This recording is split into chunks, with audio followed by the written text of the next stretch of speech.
बंदी छोड़ सतगुरु रामपाल जी भगवान की जय हो।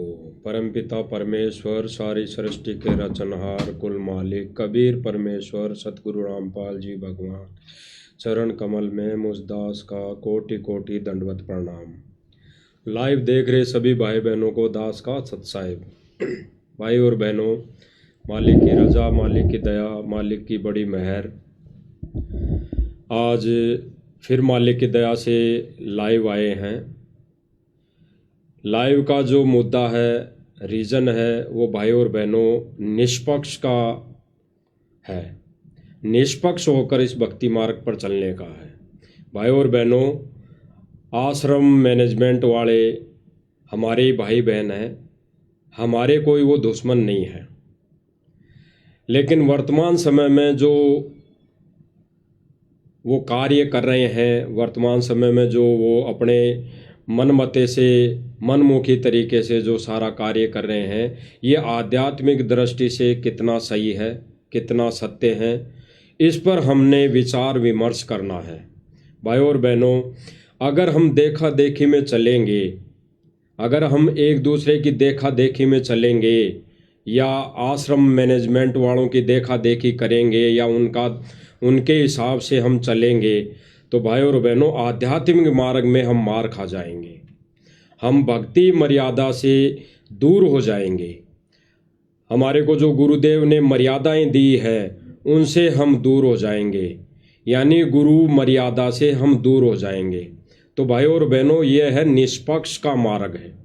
तो हम आज इस लाइव के माध्यम से निष्पक्ष वाली बात करेंगे। और आज फिर से हमारे साथ पवन दास जी हैं, तो इनसे हम जानेंगे इस विषय के, इस चर्चा के माध्यम से, इस लाइव सत्संगति के माध्यम से, कि वर्तमान समय में जो हमारे आश्रम वाले भाई बहन हैं, सतलोक आश्रम वाले भाई बहन हैं, वो जो अन्नपूर्णा मुहिम के तहत जो कार्य करने में लगा हुआ है, इसके पीछे उन भाइयों का, यानी सतलोक आश्रम वालों का क्या प्रयोजन है, क्या उनकी मनसा है, क्या उनकी सोच है, उन्होंने इसके पीछे का क्या रीज़न बनाया हुआ है, इस विषय में हम आज जानेंगे। आध्यात्मिक दृष्टि से, आध्यात्मिक तौर पर हम जानेंगे पवन दास जी से। तो इससे पहले दास आपसे विनम्र विनती करेगा, प्रार्थना करेगा कि भाई और बहनों, ये मार्ग है निष्पक्ष का। इस पर हमने निष्पक्ष भाव से, निष्पक्ष होकर चलना पड़ेगा। बिल्कुल निष्पक्ष होके देखा देखी में अगर चलेंगे तो भाई और बहनों मात खा जाएंगे। 425 वर्ष पहले भी यही हालत हुई थी। 64 लाख शीशे थे, एक दूसरे की देखा देखी में फैल हो गए सारे के सारे। एक ने कहा कि भाई देखो रे गुरुजी वहाँ बैठे हैं, दूसरे ने कहा भाई हाँ देखो भाई गुरुजी वहाँ बैठे हैं, कबीर जी वहाँ बैठे हैं, कबीर जी वहाँ बैठे हैं, और एक दूसरे की देखा देखी में 64 लाख सभी के सभी फैल हो गए। तो यानी देखा देखी। तो भाई और बहनों, ये मार्ग जो है, ये देखा देखी का नहीं है। कि सतलोक आश्रम वाले भाई बहन अगर वो कोई चीज़ कर रहे हैं, कोई क्रिया कर रहे हैं किसी मुहिम के तहत या किसी संस्था के तहत, तो उसके पीछे लगना कितना हमारा हानिकारक सिद्ध हो सकता है, इस विषय में हम जानेंगे आज पवन दास जी से। कि जो सतलोक आश्रम वाले भाई बहन हैं, भाई हैं, कोऑर्डिनेटर हैं, बड़े बड़े सेवादार हैं, वो इस अन्नपूर्णा मुहिम के तहत जो कार्य कर रहे हैं, लोगों की मदद कर रहे हैं, फ्री में मकान बना रहे हैं, फ्री में कोई पानी निकाल रहे हैं, मोटरें पाइप दे रहे हैं, तो इनके पीछे इनका क्या रीज़न है, क्या इनका प्रयोजन है, क्या इनकी मनसा है, तो हम आज जानेंगे पवन दास जी से। तो सभी भाई बहन विशेष तौर से गहराई से चिंतन मनन इस पर हमने करना है, क्योंकि देखा देखी का मार्ग नहीं है। तो हम आज पवन दास जी से जानेंगे। तो बताएं पवन दास जी, आज जो ये वर्तमान में मुहिम चल रही है, ये सतलोक आश्रम की तरफ से, ये आध्यात्मिक दृष्टि से कितना सही है या कितना इसको गुरुजी के ज्ञान आधार से कितना इसको आप इसको मानते हैं, किस दृष्टि से इसको देखते हैं? तो आज बताइए हमें सभी भाई बहनों को आप। सर्वप्रथम तो परमपिता परमेश्वर सतगुरु रामपाल जी भगवान के चरण कमल में दास का अनंत कोटि दंडवत प्रणाम। लाइव वीडियो देख रहे सभी भाई बहनों को दास की तरफ से प्यार भरा सत्साई। देखिए कजोड़ जी, आपने जो सवाल किया बहुत ही अच्छा सवाल है कि वर्तमान में परम पूज्य परमेश्वर सतगुरु रामपाल जी का परिवार, सतलोक आश्रम मैनेजमेंट हरियाणा, ये लोग जिस प्रकार से सन 2014 बरवाला कांड के बाद से, सतगुरु रामपाल जी के हिसार जेल जाने के बाद से जिस प्रकार से भक्ति मार्ग पर बहुत सारे कार्य ऐसे किए जा रहे हैं जिन कार्यों का सतगुरु रामपाल जी के भक्ति मार्ग से दूर दूर तक कोई रिश्ता नाता नहीं है। आपने बात की एक अन्नपूर्णा मुहिम की कि इस अन्नपूर्णा मुहिम के तहत सतलोक आश्रम मैनेजमेंट हरियाणा, गुरुदेव का परिवार गरीब लोगों के मकान बनवा रहा है, जो असहाय लोग हैं उनके मकान बनवा रहा है, उनको राशन वगैरह दे रहा है। अभी हरियाणा में पिछले दिनों बाढ़ की समस्या थी, गांव में पानी भर गया था, इन्होंने मोटर और पाइप दे देकर गांव वालों की मदद की है। बहुत अच्छी बात है, किसी की मदद करना कोई बुरी बात नहीं है। लेकिन जब बात आती है सतगुरु रामपाल जी के शास्त्र अनुकूल शत भक्ति मार्ग की, तो इस मार्ग की कुछ मर्यादा हैं, कुछ नियम हैं। मैं बार बार एक उदाहरण देता हूं कि मीठा खाना बहुत अच्छी चीज है, कोई भी व्यक्ति मीठे के लिए मना नहीं करेगा, सबको अच्छा लगता है। लेकिन जिस पेशेंट को या जिस व्यक्ति को शुगर की बीमारी है, डायबिटीज है, उसको हर कोई मना करेगा कि भाई आप मीठा मत खाओ। डॉक्टर भी उसको सलाह देगा कि भाई मीठा मत खाना। इसी प्रकार ये भक्ति मार्ग है। आज से पहले हमने केवल भक्ति का नाम सुना था, हमें यथार्थ भक्ति मार्ग प्राप्त नहीं था। अब हमें सत भक्ति मार्ग प्राप्त हुआ है, सच्चा परमात्मा प्राप्त हुआ है, सच्चा गुरु प्राप्त हुआ है। तो यहां मर्यादा भी कुछ विशेष हैं। यदि हम उन मर्यादाओं में रहकर, गुरु वचन में रहकर इस भक्ति मार्ग पर आगे नहीं बढ़ेंगे तो फिर हम असफल हो जाएंगे, मोक्ष से वंचित रह जाएंगे। तो गुरुदेव ने हमें बताया कि बच्चों, ये इस प्रकार के कार्य करने वाले काल के लोक में काल के व्यक्ति बहुत है। आप सरपंच चुनते हैं, एमएलए चुनते हैं, विधायक चुनते हैं, एमपी चुनते हैं, मुख्यमंत्री चुनते हैं, प्रधानमंत्री चुनते हैं। क्यों चुनते हैं? विकास के कार्यों के लिए, गरीब और असहायों की मदद के लिए, बिजली, पानी, रोड, सड़कें, ये सब ठीक करवाने के लिए। तो गुरुदेव ने कहा कि बच्चों, हमारा मार्ग अलग है, भिन्न है। इन सरकारों की व्यवस्था भी परमात्मा जी ने ही कर रखी है आम जन की सुविधाओं के लिए। तो हम भक्तों का तो सतगुरु रामपाल जी के भक्ति मार्ग को समझकर अब ये कार्य हो जाना चाहिए एकमात्र कि हमने तो किसी भी प्रकार से भक्ति करके, मर्यादाओं में रहकर, गुरु को प्रसन्न करके और इस काल के लोक से बाहर निकलना है, जन्म और मरण के झंझट से बाहर निकलना है, 84 लाख योनियों के कष्ट से बाहर निकलने का हमने प्रयास करना चाहिए। भगत कभी भी इस प्रकार के पचड़ों में नहीं पड़ेगा। गुरु ने हमें समझा दिया कि बेटा, ये काल का 21 ब्रह्मांड, ये कर्म क्षेत्र है, या पाप और पुण्य से सारा व्यवहार चलता है। जिसके पुण्य अधिक है वो सुखी है, जिसके पाप अधिक है वो दुखी है। और हम भगत ना किसी के पुण्य बढ़ा सकते, ना किसी के पाप अपने सिर ले सकते। तो सतगुरु से यह तत्व ज्ञान प्राप्त होने के बाद भगत ने तो इस प्रकार के पचड़ों में पड़ना ही नहीं चाहिए। अगर कोई गरीब है, कोई अमीर है, किसी के सर पर छत है या नहीं है, ये उसके अपने कर्म हैं, उसके अपने पाप कर्म हैं, वो उसने भोगने हैं।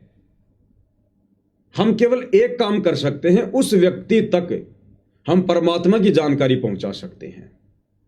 हम उसको भक्ति का संदेशा दे सकते हैं कि भाई देखो, धरती पर परमात्मा आया हुआ है, सत भक्ति मार्ग शुरू हो चुका है, आप सतगुरु की शरण में आइए और भक्ति से परमात्मा आपके सारे कष्टों का मर्दन करेगा, आपको सुखी भी करेगा भगवान, आपका मकान भी बनेगा।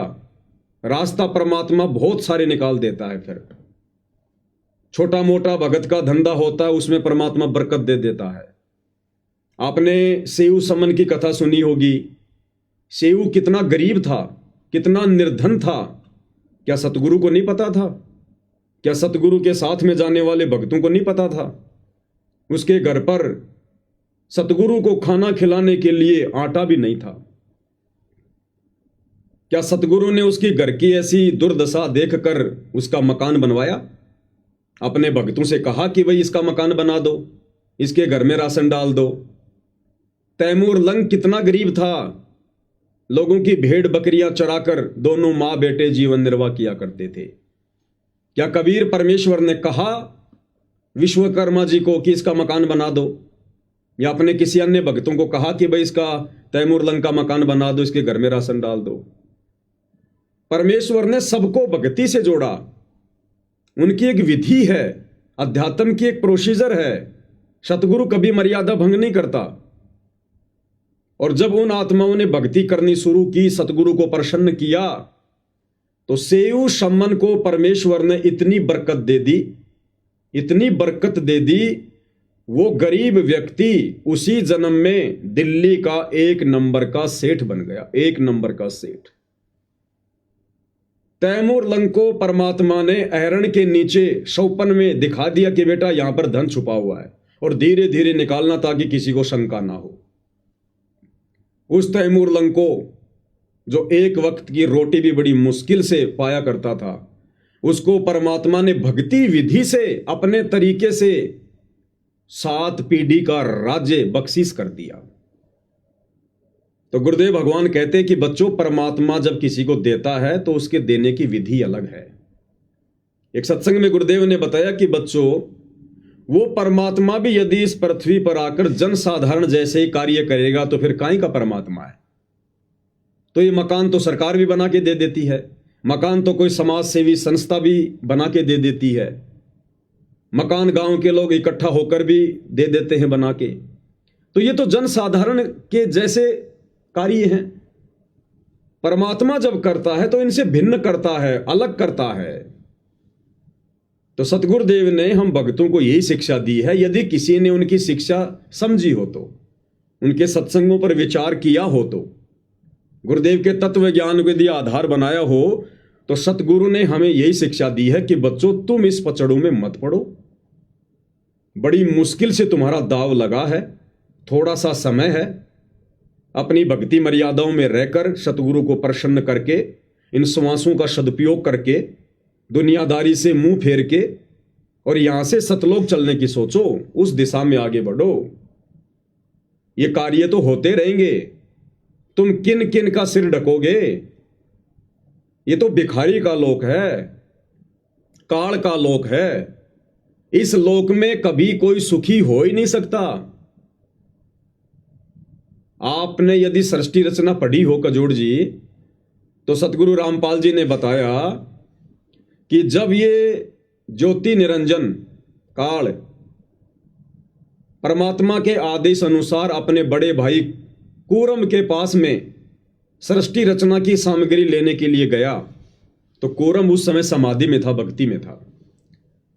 ज्योति निरंजन उसके पास जाता है और कहता है कि भाई उठ, जाग, मुझे पिताजी ने भेजा है, मुझे सामग्री चाहिए। वो अपनी समाधि में लीन था। ज्योति निरंजन धैर्य नहीं रख पाया। उसने सोचा ना जाने इसकी समाधि कब टूटेगी। ज्योति निरंजन ने धैर्य खोकर हड़बड़ी में कूरम के मुकुट को हिला दिया, उसे जगाने के लिए, समाधि से वापस लाने के लिए। जैसे उसने मुकुट को हिलाया, उसमें से 5 तत्व 3 गुण निकले। ज्योति निरंजन ने देखा, वाह, मुझे जो चाहिए था वो मिल गया। इतने में कूरम की समाधि टूट गई। कूरम ने कहा, भाई आप ये क्या कर रहे हो? उसने कहा कि मैं तुझे जगा रहा था, मेरे को सृष्टि रचना की सामग्री चाहिए। कूरम ने कहा कि ये आपको किसने बताया? मेरे और कबीर परमात्मा के अलावा तो किसी को पता ही नहीं है। बोला, उन्होंने भेजा मुझे। तो कूरम ने एक अच्छे बेटे का फर्ज निभाते हुए कहा कि भाई मैं पहले पिताजी से पूछूंगा, ये तो बहुत अनमोल वस्तु है, मैं पहले पिताजी से पूछ लेता हूं, कोई दिक्कत नहीं, आप बैठो, अगर पिताजी यस कर देंगे तो मैं आपको दे दूंगा। लेकिन ज्योति निरंजन को धैर्य नहीं रहा और वो वहां से कूरम के मुकुट को हिलाकर सारी सामग्री लेकर वहां से दौड़ गया। जब कूरम ने परमात्मा से समाधि अवस्था में बात की तो कूरम ने कहा कि पिताजी ऐसे ऐसे मेरे साथ में बदसलूकी करके और वो ज्योति निरंजन ऐसे ऐसे सामग्री ले गया और मैं उसको घड़ूंगा, मैं उसकी पिटाई करूंगा। तो कबीर परमेश्वर जी ने कहा कि बेटा उसने तो गलती कर दी, कोई बात नहीं, तू ऐसी गलती मत करना, और आज के बाद मैं उसको श्राप देता हूं, उसके लोक में 21 ब्रह्मांड में कभी भी शांति नहीं रहेगी। ऐसे ही लोग झगड़ेंगे, मरेंगे, कटेंगे, फंसेंगे, अशांति बनी रहेगी। ये श्राप वहां से लगा हुआ है इस काल को, ब्रह्म को, 21 ब्रह्मांड के राजा को।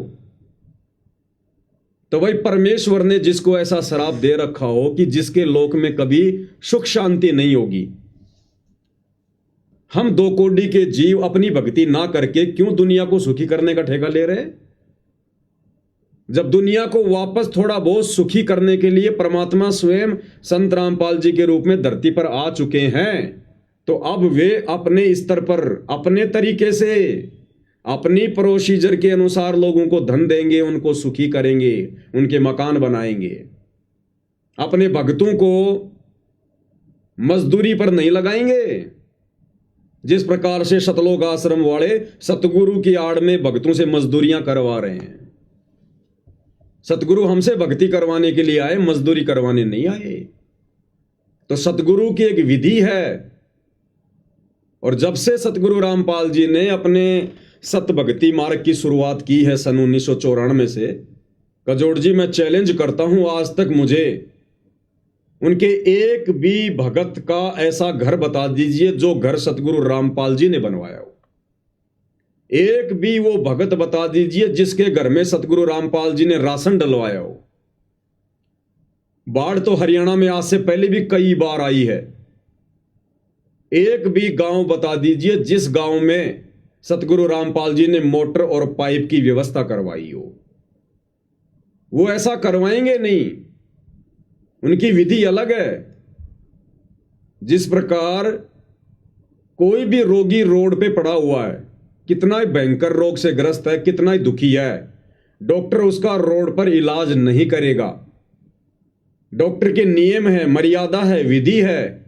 आप विधिवत हॉस्पिटल में आइए, हॉस्पिटल में एडमिट होइए, अपना नाम गांव पता लिखाइए, उसके बाद डॉक्टर आपके रोग को भी चेक करेगा और जैसा भी रोग है उस अनुसार उसका ट्रीटमेंट भी करेगा। तो सतगुरु रामपाल जी परमेश्वर जी की आत्माओं को धनी बनाने की, स्वस्थ बनाने की एक प्रोसीजर है।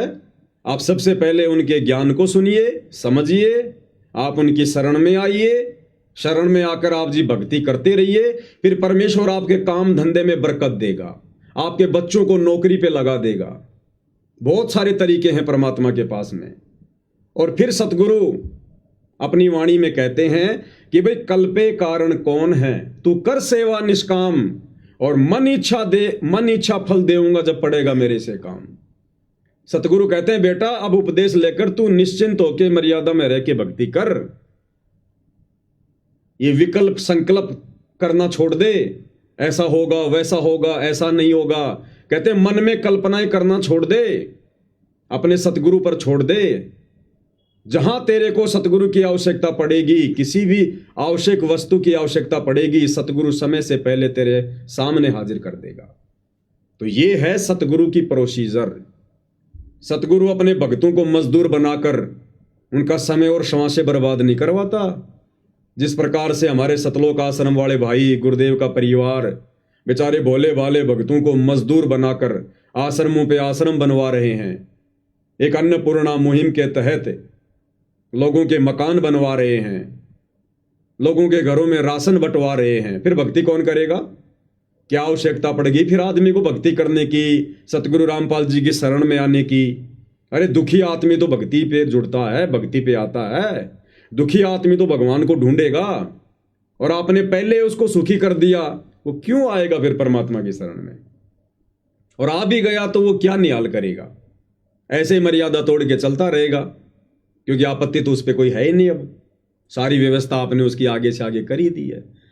तो सतगुरु रामपाल जी परमेश्वर जी के सतभक्ति मार्ग अनुसार जो प्रोसीजर वर्तमान में अन्नपूर्णा मुहिम के तहत किसी भी प्रकार के कार्य सतगुरु रामपाल जी का परिवार कर रहा है, ये सतलोक आश्रम मैनेजमेंट हरियाणा कमेटी कर रही है, ये गुरुदेव के भक्ति विधान अनुसार बिल्कुल गलत है। भगत समाज के ज्योति पाठ और दान के पैसे की बर्बादी की जा रही है। ये परीक्षा का समय है। काल भगतों को हर प्रकार से मर्यादा तुड़वाकर सतगुरु से दूर करने की कोशिश कर रहा है, और काफी हद तक काल बली अपने इस षड्यंत्र में सफलता भी प्राप्त कर रहा है। क्योंकि नादान संगत भी, जिस प्रकार बिल्ली के आगे कबूतर आंख बंद करके बैठ जाता है, वो हालत इस नादान संगत की हो रही है। अब आपने कहा कि ये जो मकान बनाए जा रहे हैं अन्नपूर्णा मुहिम के तहत, तो भक्ति मार्ग में ये कहां तक सही है? और ये जो मकान बनाए जा रहे हैं इसके पीछे क्या इनका औचित्य है, क्या इनकी सोच है? देखिए कजोड़ जी, मैं स्पष्ट कर देता हूं, अगर सतगुरु रामपाल जी अगर इस प्रकार की किसी अन्नपूर्णा मुहिम के तहत लोगों के मकान भी बनवाना शुरू करेंगे, तो सबसे पहले वो अपने गरीब और निर्धन भक्तों के बनवाएंगे, अपने गरीब और निर्धन भक्तों के बनवाएंगे। बिल्कुल कजोड़ जी, कॉमन सेंस की बात है। आपके घर पर दूध देने वाली गाय है, आपके पड़ोसी के घर पर भी है।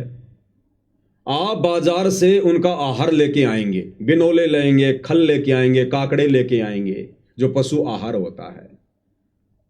तो आप सबसे पहले कौन सी गाय या भैंस को खिलाएंगे? अपनी को या पड़ोस वाली को? वो तो खुद की को खिलाना पड़ेगा, खुद ही को खिलाना पड़ेगा ना। दूध देने वाली को ही खिलाना पड़ेगा, और दूध देने वाली को खिलाना पड़ेगा, क्योंकि वो अधिक दूध देगी। सही बात। इसी प्रकार सतगुरु रामपाल जी ने भी अपने सत्संगों में बताया कि यदि आपने विशेष आदर और सम्मान देना है, विशेष सेवा करनी है, तो भक्तों की करो, क्योंकि भगत दूध देने वाली गाय है, क्योंकि वो भक्ति पर लगे हुए हैं, उनके पास में भक्ति धन जमा हो रहा है। यदि आप उनकी सेवा करोगे, उनसे प्यार प्रेम से बोलोगे, तो आपको सेवा का फल मिलेगा। और जगत के पास तो खारा पानी है, खारा पानी। उस खारे पानी को यदि आप अपने मटके में डालोगे, आपका पानी भी खारा हो जाएगा। तो इस प्रकार की किसी मुहिम के तहत यदि सतगुरु रामपाल जी मकान भी बनवाएंगे, राशन भी डलवाएंगे, तो सबसे पहले अपने उन भक्तों के मकान बनवाएंगे जो बेचारे आज भी टूटी फूटी झोपड़ियों में रह रहे हैं। सतगुरु रामपाल जी की 50% संगत, या मैं कहूं इससे ज्यादा, टूटी फूटी झोपड़ियों में रहती है। आप छत्तीसगढ़ में जाके देखिए, झारखंड में जाके देखिए, मध्य प्रदेश में जाकर देखिए, बंगाल में जाकर देखिए, गरीबी रेखा से भी नीचे जीवन यापन कर रहे हैं संत रामपाल जी के 50% भगत। बहुत सारे भगत बेचारे पोस्ट वायरल करते हैं बरसात के समय में, उनकी झोपड़ी से पानी टपक रहा है, जहां उन्होंने अपने गुरु का दरबार लगा रखा, वहां पर पानी टपक रहा है।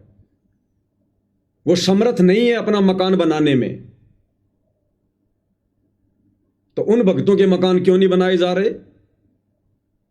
एक भी भगत ऐसा बता दीजिए इस अन्नपूर्णा मुहिम के तहत जिसका मकान बनाया गया हो। ये सारे के सारे मकान अनउपदेशी, जगत वाले, आधी अधूरी भक्ति करने वाले, नशा करने वाले, इन लोगों के मकान बनाए जा रहे हैं। सतलोक आश्रम मैनेजमेंट हरियाणा कमेटी के संपर्क में, उनके रिश्तेदारी में, उनकी जान पहचान वालों के मकान बनाए जा रहे हैं, या फिर किसी गरीब और असहाय का मकान भी बनाया जा रहा है, तो ऐसे गांव में बनाया जा रहा है जहां पर इन आश्रम वालों को पब्लिसिटी मिल सके, इनको वहां पर चौधरी पड़ा मिल सके, इनको मान बढ़ाई मिल सके, इनको गांव वालों का समर्थन मिल सके, इनकी पब्लिसिटी हो जाए, ये ऐसे लोगों के मकान बना रहे हैं। अन्यथा मैं आपको एक वाकया बताता हूं, क्योंकि साध संगति के कार्यक्रमों में बिना सबूतों के, बिना प्रमाणों के कोई बात नहीं होती है। हरियाणा के हिसार जिले के चूली गांव की घटना है। चूली खुर्द, हिसार में पड़ता है गांव, चूली खुर्द। सतगुरुदेव जी के एक बहुत ही पुराने भगत हैं साधु दास जी। साधु दास जी ने भी सतगुरु से धनाना आश्रम में जाकर और फोन पर बात की, और उन्होंने सतगुरु को अपनी आप बीती बताई। क्योंकि साधु दास जी का घर बिजली के शॉर्ट सर्किट के कारण पूरा का पूरा जल के सवा हो गया। शायद आपने वो वीडियो भी देखा होगा, अन्यथा आपको दिखाएंगे अभी आगे। पूरा घर उनका जल के सवा हो गया, पूरा सामान जल गया। खुद सतलोक आश्रम वाले वहां गए और उन्होंने वहां रिपोर्टिंग की, पूरा वीडियो बनाया, पूरा जायजा लिया। सारा घर बिल्कुल जल के नष्ट। और साधु दास जी ने जब सतगुरु से बात की तो सतगुरु ने हिसार जेल से फोन पर आदेश दिया सतलोक आश्रम वालों को, अन्नपूर्णा मुहिम वालों को, कि भाई आप इस भगत का घर पहले से भी कहीं अच्छा बना दो, पहले से भी बढ़िया घर बनाओ इस भगत का। साधु दास जी बड़े प्रसन्न हुए कि परमात्मा ने दया कर दी, अपने घर पर आ गए। उसके बाद आश्रम वाले गए उस घर का जायजा लेने के लिए। सारा जायजा लिया, सब कुछ देखा। थोड़ा सा मैं पहले आपको वो वीडियो दिखा देता हूं एक बार लाइव में, किस प्रकार से सतलोक आश्रम वाले वहां गए और जो भगत रिपोर्टिंग कर रहा है, जो पत्रकारिता कर रहा है, वो भी भगत है। बाकायदा उसने सब कुछ देखा और क्या कुछ कहा, ये वीडियो आप जी देखिएगा पूरा ध्यान से। संकट और विपदा की मैं बात करूं तो ऐसे संकट जो है वो पता चला कि इन बच्चों ने संकट और विपदा की मैं बात करूं तो ऐसे संकट जो है वो इंसानों पर आते हैं जिसको देख के हर एक व्यक्ति दंग रह जाए और गांव के अंदर सन्नाटा छा जाता है। इसमें हरियाणा राज्य के जिला हिसार का ये गांव है चूली कला। चूली कला खुर्द और चूली कला और खुर्द जो है ये एक साथ ही दोनों गांव हैं। इसके अंदर मैं मौजूद हूं और यहाँ की अगर बात की जाए तो यहाँ पर जो है बड़ा एक संकट आया और संकट के बाद जो है घर के अंदर जो है पूरा का पूरा जो सामान जलकर खाक हो गया।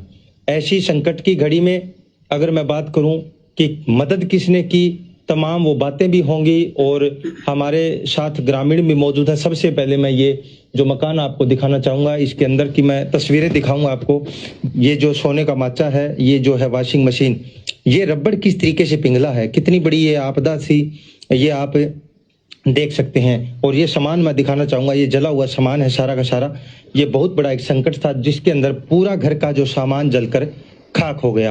अभी मेरे साथ जो है यहाँ के जो गांव के सरपंच हैं, घर के जो मालिक हैं साधु राम जी, उनसे भी मैं मिलूंगा। छत भी बढ़ गई, इसकी वॉशिंग मशीन, एलईडी वगैरह, मतलब बहुत काफी नुकसान सारा। हाँ, सब माचे मुचे और सब। सतीश जी थोड़ा सा दिखाना एक बार है, बैटरी लेना बेनी वाला जी, बैटरी लेना। ये देखो, आप धीरे धीरे आना भाई, कैमरामैन से कहूंगा थोड़ा सा दिखाना। ये देखो ये क्या क्या हालात बीतते हैं। ये देखो सारा सामान जल के जो है ना खाक हो गया। ये जो तमाम जो सामान है घर का, और कैमरामैन से बस थोड़ा सा यही कहूंगा, यहाँ जो है इनका टीवी था या जो भी था और शॉर्ट सर्किट हुआ जी। ये यहाँ पर डोरी थी, वहाँ पर शॉर्ट सर्किट से आग लगी है और आग लगने के बाद में ये काट गई है, ये भी जली हुई है। ये छत कभी भी गिर सकती है क्योंकि पूरी तरह जल गई थी और इसको बाद में बुझाया गया है। हम भी अब खतरे में ही खड़े हैं, वैसे ये कभी भी टूट सकती है। कड़ियां जो है मकान की वो जल चुकी हैं। मैं दिखाना चाहूंगा आपको, आप थोड़ा सा आगे ले कैमरा। हाँ बिल्कुल, ये जो कड़ियां आप तस्वीरों में देख रहे हैं ना, हाँ ये सारी जल चुकी है ना जी, सारी जल चुकी हैं ये कड़ियां। बिल्कुल।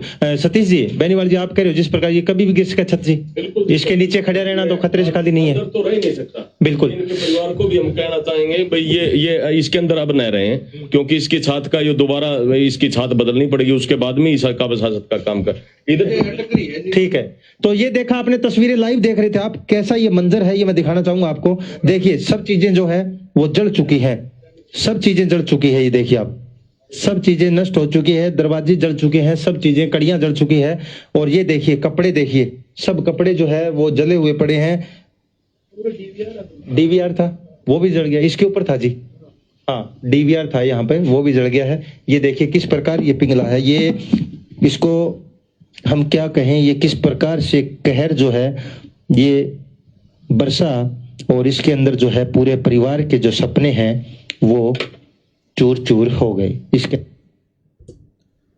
तो कुजूर जी, आपने अपनी आंखों से देख लिया, दर्शकों ने भी देख लिया, खुद सतलोक आश्रम वाले वहां गए, बाकायदा वीडियो बनाया और खुद कह रहे हैं कि सारा सामान जल के चूर चूर हो गया, और जिस छत के नीचे हम खड़े हैं यहां रहना खतरे से खाली नहीं है। और लाइव आप देख रहे हैं, बिल्कुल बुरी हालत में है घर। अब कजोड़ दास जी, क्या इस भगत का घर नहीं बनना चाहिए था? बिल्कुल बनना चाहिए, जबकि ये तो भगत है। भगत है ना, बिल्कुल, इनका तो और भी जल्दी बनना चाहिए, पहले बनना चाहिए। जगत वाले तो झूठ बोलकर भी बना सकते हैं, खुद के घर को जलाकर भी बिल्कुल नया बनवा सकते हैं। बिल्कुल।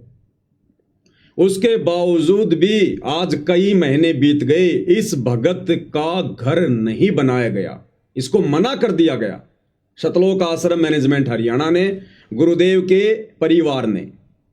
और कारण क्या बताया कि आपके घर पर तो एक मोटरसाइकिल और एक छोटा हाथी टेम्पू अभी शेष है, हम आपका घर नहीं बना सकते। भाई, जब सतगुरुदेव जी ने आदेश दे दिया, क्या हिसार जेल में बैठे उस अंतर्यामी भगवान को, ये आश्रम वाले कहते हैं ना वो तो भगवान है, भगवान है, तो भगवान तो अंतर्यामी होता है। तो जब भगत ने प्रार्थना की थी तो क्या भगवान की आंखों के सामने मकान नहीं आया होगा?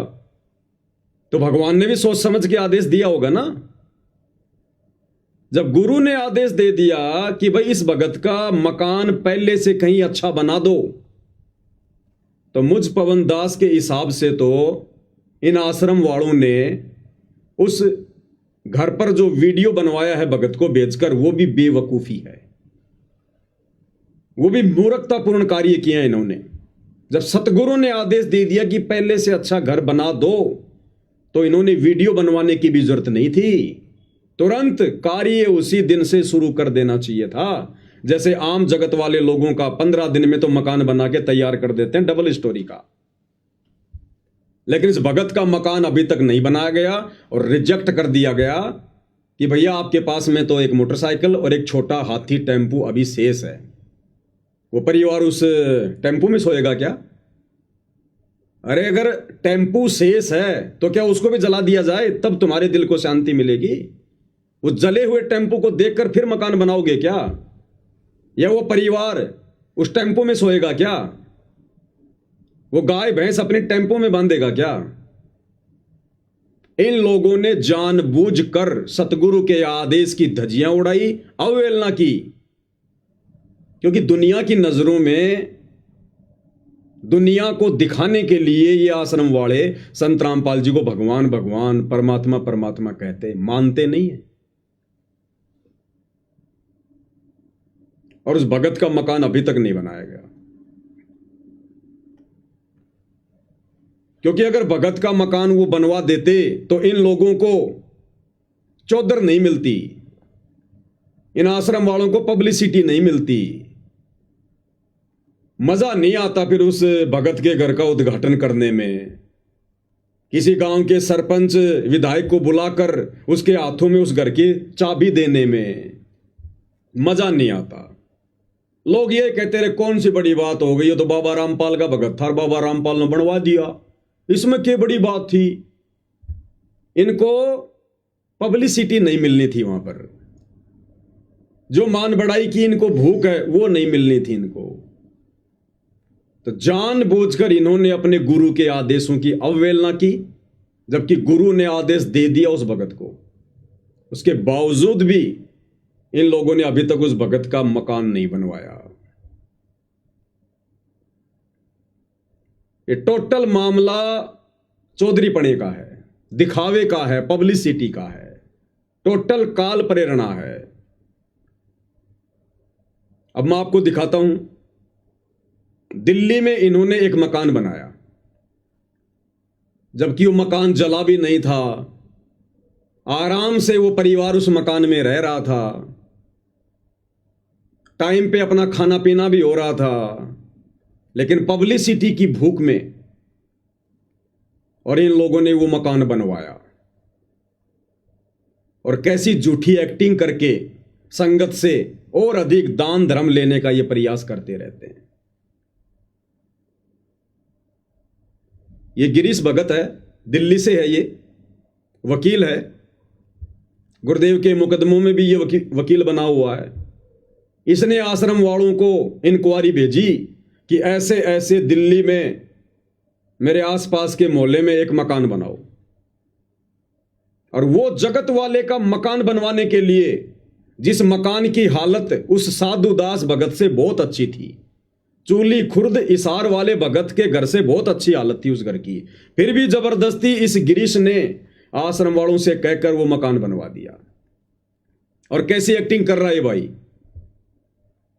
साध संगति से जुड़े हुए भक्तों को लठों से मारने वाले, मरवाने वाले। एक समय दिल्ली में साध संगति थी, इसी गिरीश ने अपने साथियों को भेजकर पुलिस वालों की मदद लेकर और उस साध संगति में भक्तों को बुरी तरह से मरवाया, पिटवाया, और आज ये मगरमच्छ के आंसू निकालकर संगत से हमदर्दी प्राप्त कर रहा है। और क्या कह रहा है, इनके वचन सुनिए।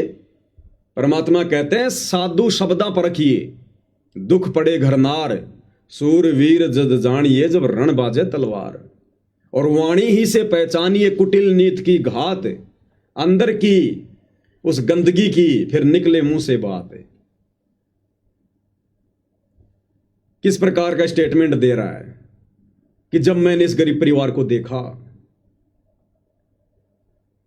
मैंने इनसे बातें की, इनकी हालात को देखा, इन्होंने 1 महीने से भोजन नहीं किया, 1 महीने से इन बच्चों ने रोटी नहीं खाई, खाना नहीं खाया।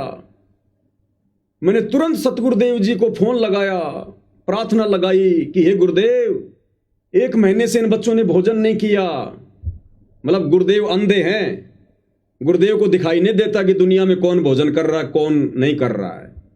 गुरुदेव अंतर्यामी नहीं है, इनको दिखा तो इन्होंने गुरुदेव को दिखाया कि देखो गुरुजी, आप तो आंखें बंद करके बैठे हुए हो, दुनिया में कितनी आपत्ति आ रही है, दुनिया कितनी दुखी है। 1 महीने से इन बच्चों ने भोजन नहीं किया। आप इसकी एक्टिंग देखिए एक बार, ये मगरमच्छ के आंसू देखिए आप एक बार, जिन आंसुओं के पीछे ये नादान संगत बेचारी पागल होकर इनको ज्योति पाठ और दान का पैसा देकर अपने कर्म फोड़ रही है। ध्यान से सुनिए। क्या कहना चाहेंगे? अभी इनका बाथरूम भी ऊपर है, इन बच्चियों को आने जाने में दिक्कत होती है। देखिए, कह रहा कि गिरीश जी आप क्या कहेंगे, इन बच्चियों का बाथरूम ऊपर है, इनको आने जाने में दिक्कत होती है। भगत का तो मकान जल गया, उसमें दिक्कत नहीं,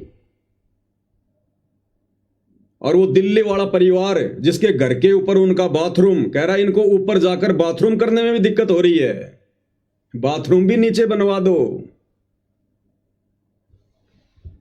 गजोड़ जी एक्टिंग ध्यान से सुनिएगा। ये तो अच्छा हुआ ये लोग बंबई की तरफ नहीं गए, नहीं तो सलमान खान को और इन सबको तो इस्तीफा ले लेना पड़ जाता। सुनिएगा।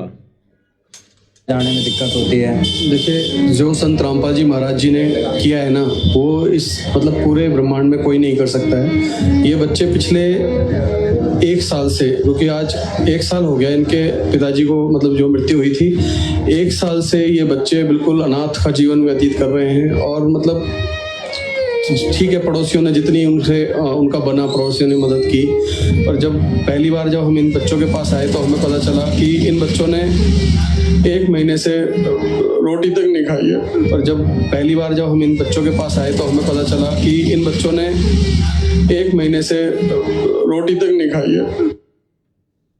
इन बच्चों ने 1 महीने से रोटी तक नहीं खाई है। और ये जहां जहां इनके मान सम्मान के कार्यक्रम आयोजित हो रहे हैं वर्तमान में गांव में, जो गांव वाले संत रामपाल जी को सम्मान देने के लिए आते हैं, वहां ये वीडियो चलाए जाते हैं। और नादान संगत इन लोगों की झूठी इस रुआई को देखकर, मगरमच्छ के आंसुओं को देखकर बढ़ चढ़ के दान कर रही है काल प्रेरणा से। कह रहा कि 1 महीना हो गया, इन बच्चों ने भोजन तक नहीं किया, भोजन तक। 1 महीना, 1 महीना। सुनिए।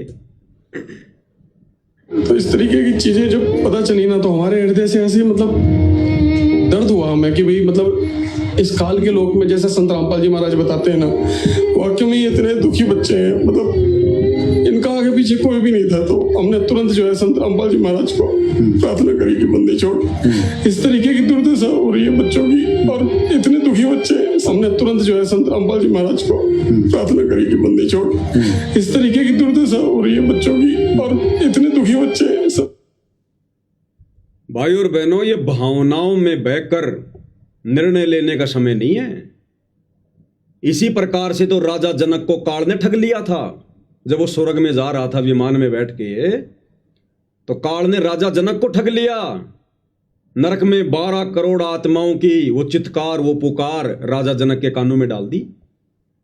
अब इन भक्तों की ये झूठी चित्कार, ये पुकार, ये मगरमच्छ के आंसू, ये एक्टिंग इन नादान संगत को सुनाई जा रही है, ताकि संगत इन कुपात्रों को आंख बंद करके और पैसा दे, और ये कुपात्र उस पैसे का इसी प्रकार से दुरुपयोग करते रहे। कह रहा 1 महीने से इन बच्चों ने कुछ नहीं खाया। कजोरदार जी वो तो चलो बच्चे थे जिन्होंने 1 महीने से कुछ नहीं खाया इन लोगों के अनुसार। ये भाई गिरीश शर्मा, संत रामपाल जी का भगत, दिल्ली में वकील, 1 महीने तक बिना कुछ खाए पिए ये मुझे जिंदा रह के दिखा दे। सही बात। अगर उन्होंने 1 महीने तक कुछ नहीं खाया तो बच्चे तो सप्ताह भर भी भूख सहन नहीं कर सकते। इतनी बढ़ चढ़ के एक्टिंग क्यों की जा रही है? बॉम्बे में जाना है क्या? एक्टर बनना है क्या? कोई ड्रामा कंपनी में ज्वाइन करना है क्या? क्यों इतना बढ़ चढ़ के झूठ बोला जा रहा है? क्यों बेचारी नादान संगत को गुमराह किया जा रहा है झूठी एक्टिंग करके? कह रहा है 1 महीने से इन बच्चों ने कुछ नहीं खाया है, कुछ नहीं खाया।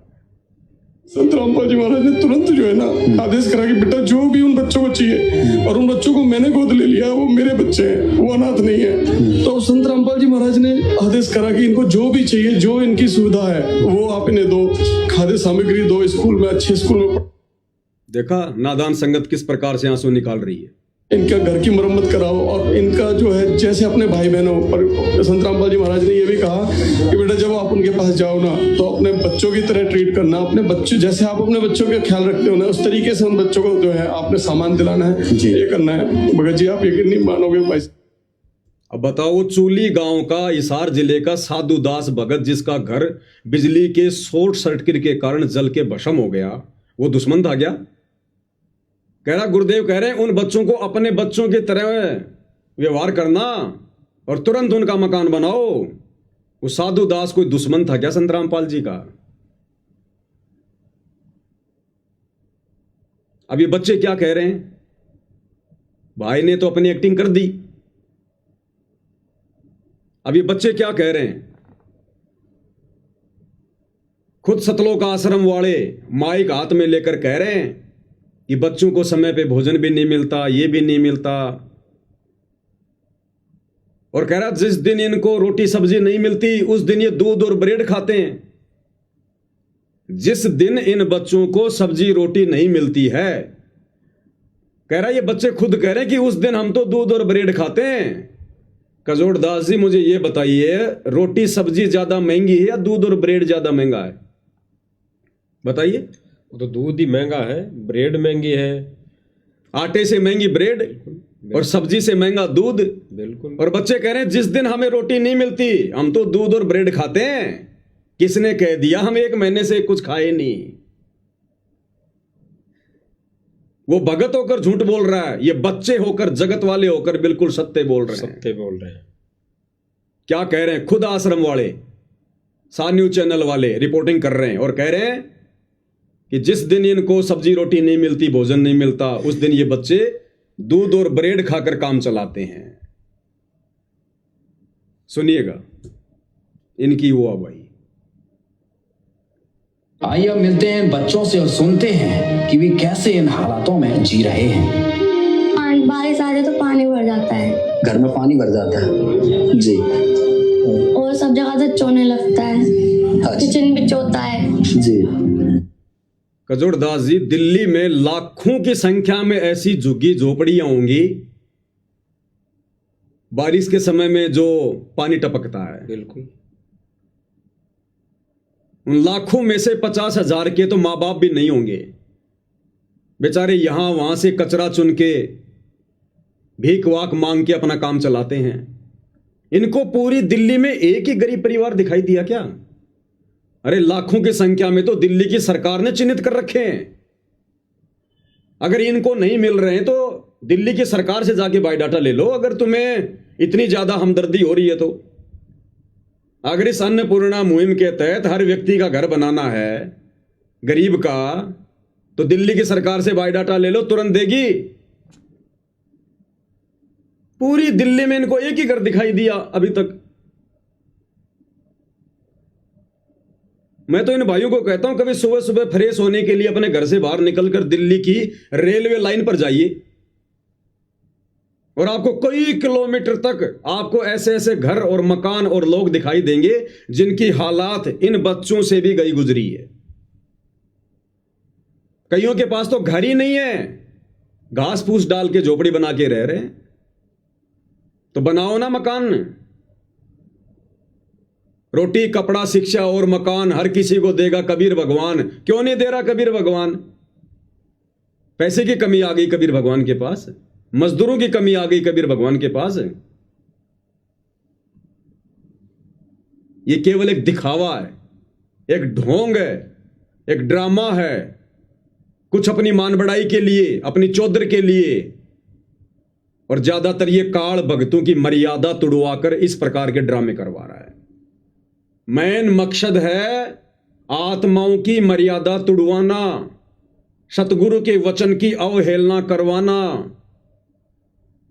इस परीक्षा के समय में भगत अपनी श्वासों का अपने समय का सदुपयोग ना कर लें, उसके लिए काल ने इन आश्रम वालों को खड़ा कर रखा है। और ये नादान संगत बेचारी षड्यंत्र को समझ नहीं रही है। ये सूक्ष्म मार्ग है सतगुरु का। काल कसाई तक तक मारे, पग पग पे यो बाणा। संगत समझ नहीं पा रही षड्यंत्र को। इसीलिए तो परमात्मा कहते हैं कि अनंत कोटि बाजी जहां मैंने रचे सकल ब्रह्मांड, और गरीब दास मैं क्या करूं यो काल करे जीव खंड। जबरदस्ती तो परमात्मा भी नहीं करेगा यहां कर। और अंत में सतगुरु यही कहता कि भाई मैं क्या कर सकता हूं। बच्चों, मेरा भी काल के साथ एग्रीमेंट है। मैंने तुम्हें ज्ञान दे दिया, समझाने में कोई कमी नहीं छोड़ी, मर्यादा बताने में कमी नहीं छोड़ी। अब यदि तुम मेरे वचन की अवहेलना करोगे, देखा देखे में भेड़ चाल में मेरे परिवार की पूंछ पकड़ के चलोगे, मेरे ज्ञान को आधार नहीं बनाओगे, काल के सूक्ष्म जाल में फंसोगे, तो भैया मैं कुछ नहीं कर सकता। मेरा तो काल के साथ वचन है। ये परमात्मा आप नीचे जाना, अपना ज्ञान समझाना, जो आपके ज्ञान को माने, आपकी मर्यादाओं में रहे, उसी को सतलोक लेकर जाना, बाकी को छोड़ देना। तो गुरु क्या करे भाई? इसलिए गुरु कह रहा है गरीब दास मैं क्या करूं यो काल करे जीव खंड। ये काल मेरी आत्माओं की मर्यादा तोड़वा देता है, उनको बहका के मेरे नाम पर कि जाओ जोग जीत संसारा, जीव न माने कहा तुम्हारा, तुम्हारा नाम ले वाद बढ़ाऊं, या विद जीवों को भरमाऊं। कि तेरा ही नाम ले लेके तेरे भक्तों को भ्रमित करूंगा। अगर संगत इन वचनों को ध्यान से सुन लेती, चिंतन मनन कर लेती गुरु के वचनों पर, सत्संगों पर, आज ये नादान संगत अपने सुपात्र सतगुरु को छोड़कर इन कुपात्र सतलोक आश्रम वालों के हाथों में ज्योति पाठ और दान का पैसा ना देती अपने कर्म फुड़वाने के लिए। तो बच्चे क्या कह रहे हैं, आश्रम वाले खुद ही कह रहे हैं कि जिस दिन भोजन नहीं मिलता उस दिन तो ब्रेड रोटी खाते हैं, ब्रेड दूध। जी और जैसे ऊपर लैट्रिन तो टूटी हुई है। लेफ्टिन भी टूटी है, हाँ जी देखा बेटा। तो बस।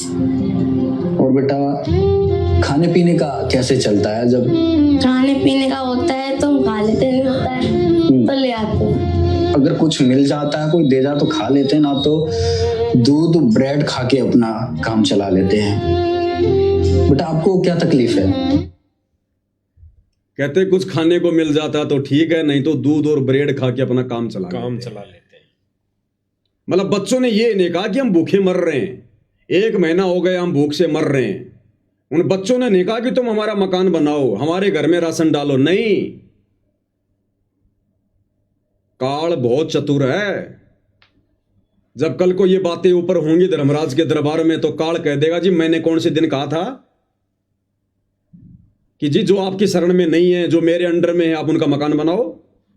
मेरा और आपका तो एग्रीमेंट था कि जो भक्ति करेगा वो आपका, उसके लिए आप जो मर्जी करो, और जो भक्ति नहीं करेगा वो मुझ काल का। आप दखलंदाजी मत करना बीच में। फिर आपने क्यों जबरदस्ती मकान बनवाए? क्यों जबरदस्ती आपने उनके घर में राशन डलवाया? जैसे उनके कर्म थे वो भोग रहे थे। अगर आपने राशन डलवाना था, आपने मकान बनवाना था, पहले आप उनको अपने शरण में लेते, पहले आप उनको अपना बनाते। ये काल इस प्रकार से कर्मों में फेरबदल करवा के, हेरा फेरी करवा के वर्तमान में इन आश्रम वालों के माध्यम से नादान संगत की मर्यादाएं तुड़वा रहा है। ये सारा का सारा मामला चौधर का है, मान बढ़ाई का है। इन सतलोक आश्रम वालों की बुद्धि पूरी तरह से भ्रष्ट है, काल प्रेरित है। इस नादान संगत को समझ में नहीं आ रही है ये बात है। और जिस समय नादान संगत को समझ में आएगी उस समय ये संगत वापस भक्ति मार्ग पर नहीं आ सकती, सतगुरु की पहुंच से बहुत दूर निकल चुकी होगी।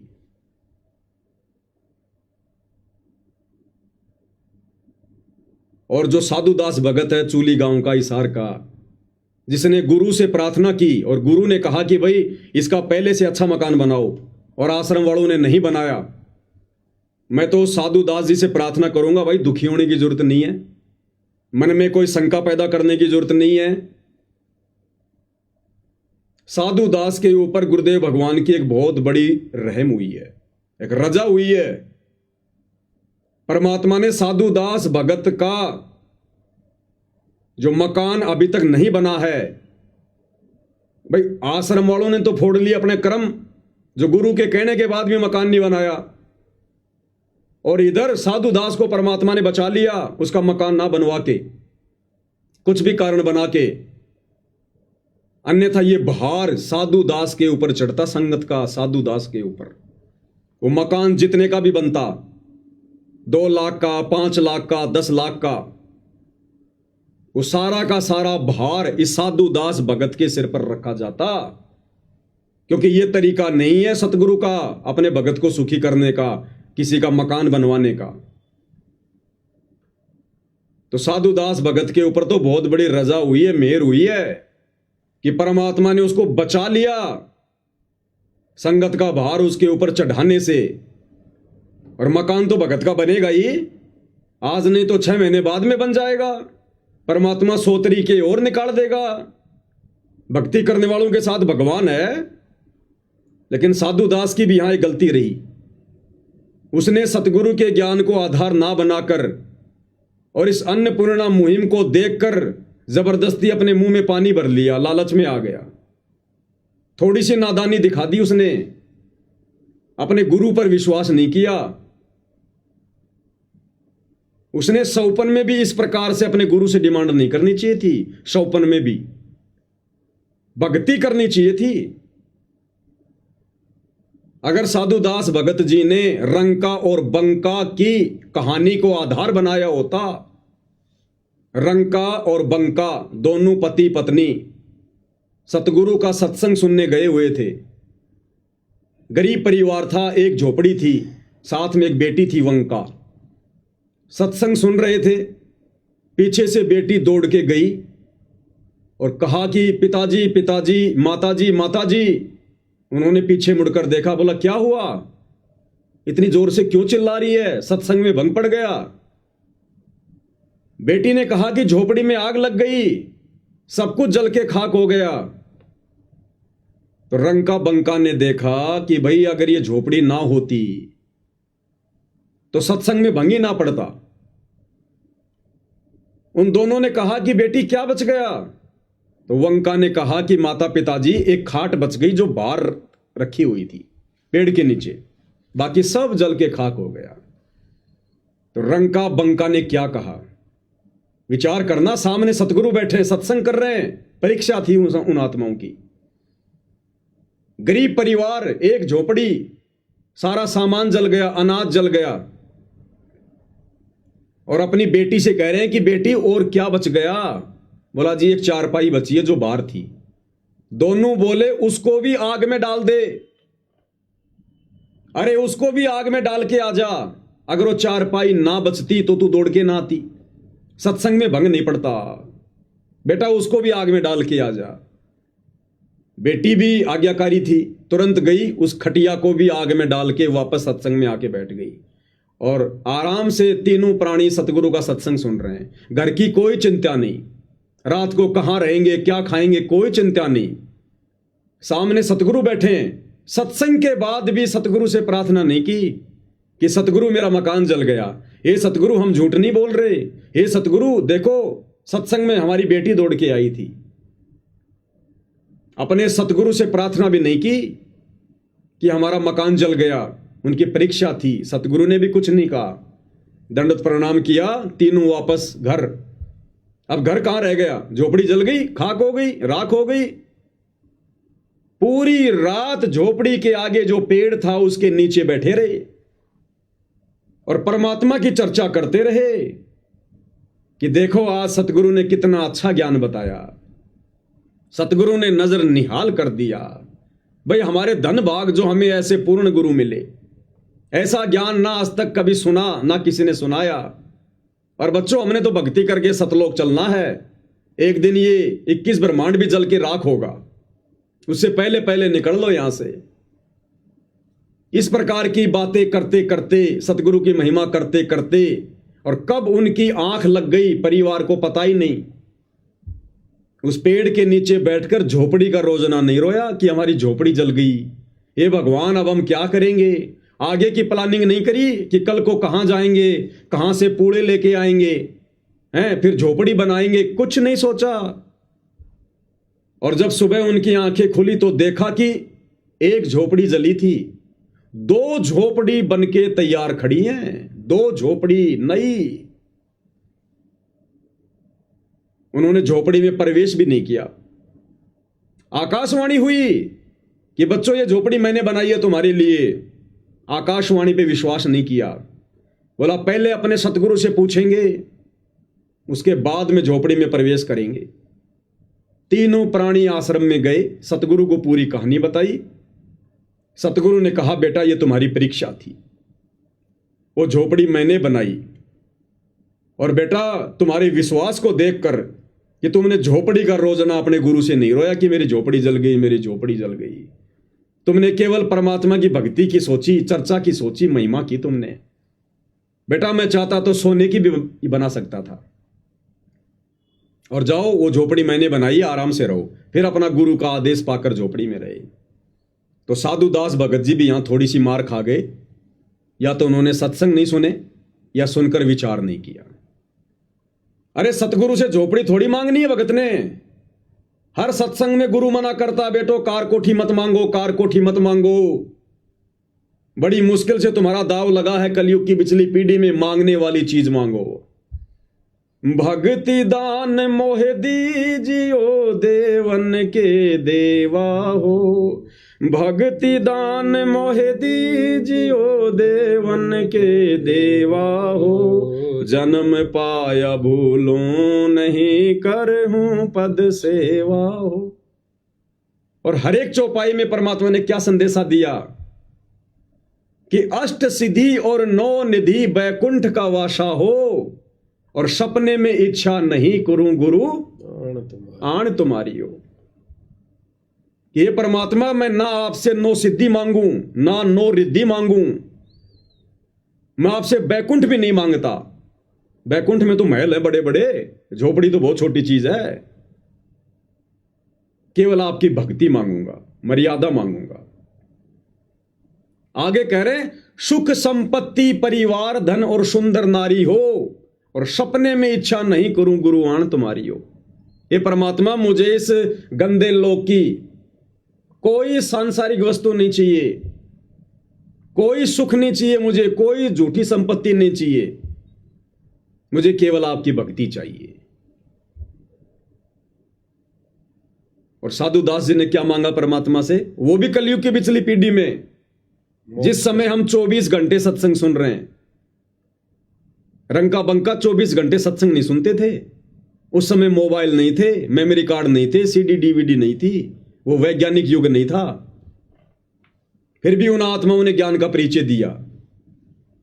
तो यहां साधु दास जी ने तो गलती कर दी अपने गुरु से इस प्रकार की बातें कह के मकान बनवाने की, लेकिन सतगुरु दयालु है। सतगुरु ने फिर भी अपने भगत का मकान ना बनवाकर उसको बचा लिया, और सतगुरु के आदेश की पालना ना करके आश्रम वाले उल्टा दोषी बन गए। तो भगत साधु दास को इस गलती के लिए, अगर वो लाइव वीडियो देख रहे हो तो मेरी प्रार्थना है, इसी समय सतगुरुदेव जी को दंडोत करके इस गलती की क्षमा याचना मांगे। ये परमात्मा, आगे से इस दास से ऐसी गलती नहीं होगी। ये मालिक, ये तो झोपड़ी जली है, आप अगर रोड पर बैठा कर भी भक्ति करवाओगे, केवल भक्ति मांगूंगा। अपनी वाणी में क्या कहा परमात्मा ने कि नाम सहित बेवतन भला जो दर दर मांगे भीखा। अरे क्या हुआ छत्र की छाया चालाई और राजपाट दिल्ली का। सतगुरु कहते हैं, बच्चों, यदि तुम्हें नाम मिला हुआ है, भक्ति तुम्हें प्राप्त है, और यदि किसी कारण से तुम्हारे को देश निकाला भी दे दिया जाए, और यदि तुम्हारे को मजबूरी में भीख का कटोरा हाथ में लेकर मांग मांग के खाना पड़े, तो भी बच्चों निराश मत होना। अपने गुरु में भक्ति में कोई दोष मत देखना, क्योंकि तुम्हें दुनिया की सबसे बड़ी संपत्ति ये नाम प्राप्त है। गुरु समान दाता नहीं और याचक शिष्य समान, भाई 3 लोक की संपदा सो गुरु दीनी दान। सतगुरु ने तुम्हें सबसे बड़ी संपत्ति दे रखी है, यहां के स्वर्ग बैकुंठ से भी उत्तम ये नाम दीक्षा, भक्ति, 5 यज्ञ। कहते हैं अगर इस भक्ति को सुरक्षित रखने के लिए, गुरु को प्रसन्न रखने के लिए, अगर कभी ऐसी नौबत आ जाए, हाथ में भीख का कटोरा भी आ जाए, तो अपने सतगुरु में कभी दोष मत देखना। सतगुरु से डिमांड मत करना सांसारिक इच्छाओं की, मकान की, कार की, कोठी की, बेटे की, पोते की, नौकरी की। नहीं, सतगुरु नाराज होगा। इस कलयुग की पिछली पीढ़ी में पूरा खुलासा करने के बाद, पूरा तत्व ज्ञान देने के बाद, और फिर भी तुम सतगुरु से क्या मांग रहे हो। तो साधु दास जी को परमात्मा ने बचा लिया, अन्यथा लाखों भक्तों का पैसा लेकर ये लोग इस प्रकार की मुहिम चला रहे हैं। और यदि साधु दास का ये मकान बन जाता तो परमात्मा पर साधु दास का अविश्वास समझा जाता, और हर एक भगत का भार साधु दास पे चढ़ता। इस कलयुग की पिछली पीढ़ी में पार नहीं हो पाता, और पार नहीं हुआ तो अगले जन्म में ना जाने किसी भगत का तो गधा बनता, किसी का सुअर बनता, किसी का बैल बनता, किसी का ऊंट बनता, सबका चुकाना पड़ता। तुमने उस दरगाह का महल नहीं देखा, धर्मराज का तिल तिल का लेखा। तो ये साधु दास जी पर बहुत बड़ी मेहर हुई है गुरुदेव की। ऐसे मकान तो परमात्मा लाख बनवा देगा। अगर ज्यादा ही मन में इच्छा है तो भगवान तुम्हें बहुत बड़ा रियल एस्टेट का बिल्डर बना देगा। लेकिन सत्संग को आधार बनाना, ऐसी इच्छा कभी मन में मत करना। गुरुदेव ने सम्मन की कथा बताई। सम्मन ने सतगुरु को भोजन करवाने के लिए आटा चोरी करते समय अपने बच्चे की गर्दन काट दी, और गर्दन काटने के बाद में सम्मन के मन में जरा सा दोष आ गया। उसको दोष तो नहीं कह सकते, लेकिन मन में जरा सा विक्षेप आ गया, एक बात आ गई मन में कि यदि आज मैं पैसे वाला होता, यदि आज मैं धनी होता, यदि आज मेरे पास में धन होता, तो मैंने अपने बेटे की गर्दन नहीं काटनी पड़ती। बस इतनी सी बात उसके मन में आई थी कि आज यदि मेरे पास में धन होता, परमात्मा ने उसकी वो इच्छा भी पूरी करनी पड़ी और उसी जन्म में उसको दिल्ली का 1 नंबर का सेठ बना दिया। गुरुदेव कहते हैं सेऊ और नेकी तो पार हो गए, लेकिन वो भाई फंस गया मन में जरा सा विक्षेप पैदा करके। जबकि साधु दास जी ने तो मकान मांग लिया भगवान से, मकान। और फिर अगले जन्म में वो ही सम्मान वाली आत्मा 9 शेरवा का बादशाह बना, 80 गंज खजाने। फिर अगले जन्म में बलक बुखारे का बादशाह बना वो ही सम्मन, जिसके ठाट बाट को देखकर देवताओं का राजा इंद्र भी शर्मा जाता था। तो ये तत्व ज्ञान सतगुरु ने क्यों दिया हमें? इसको आधार बनाकर भक्ति मार्ग पर आगे बढ़ने के लिए, आंख बंद करके चलने के लिए नहीं।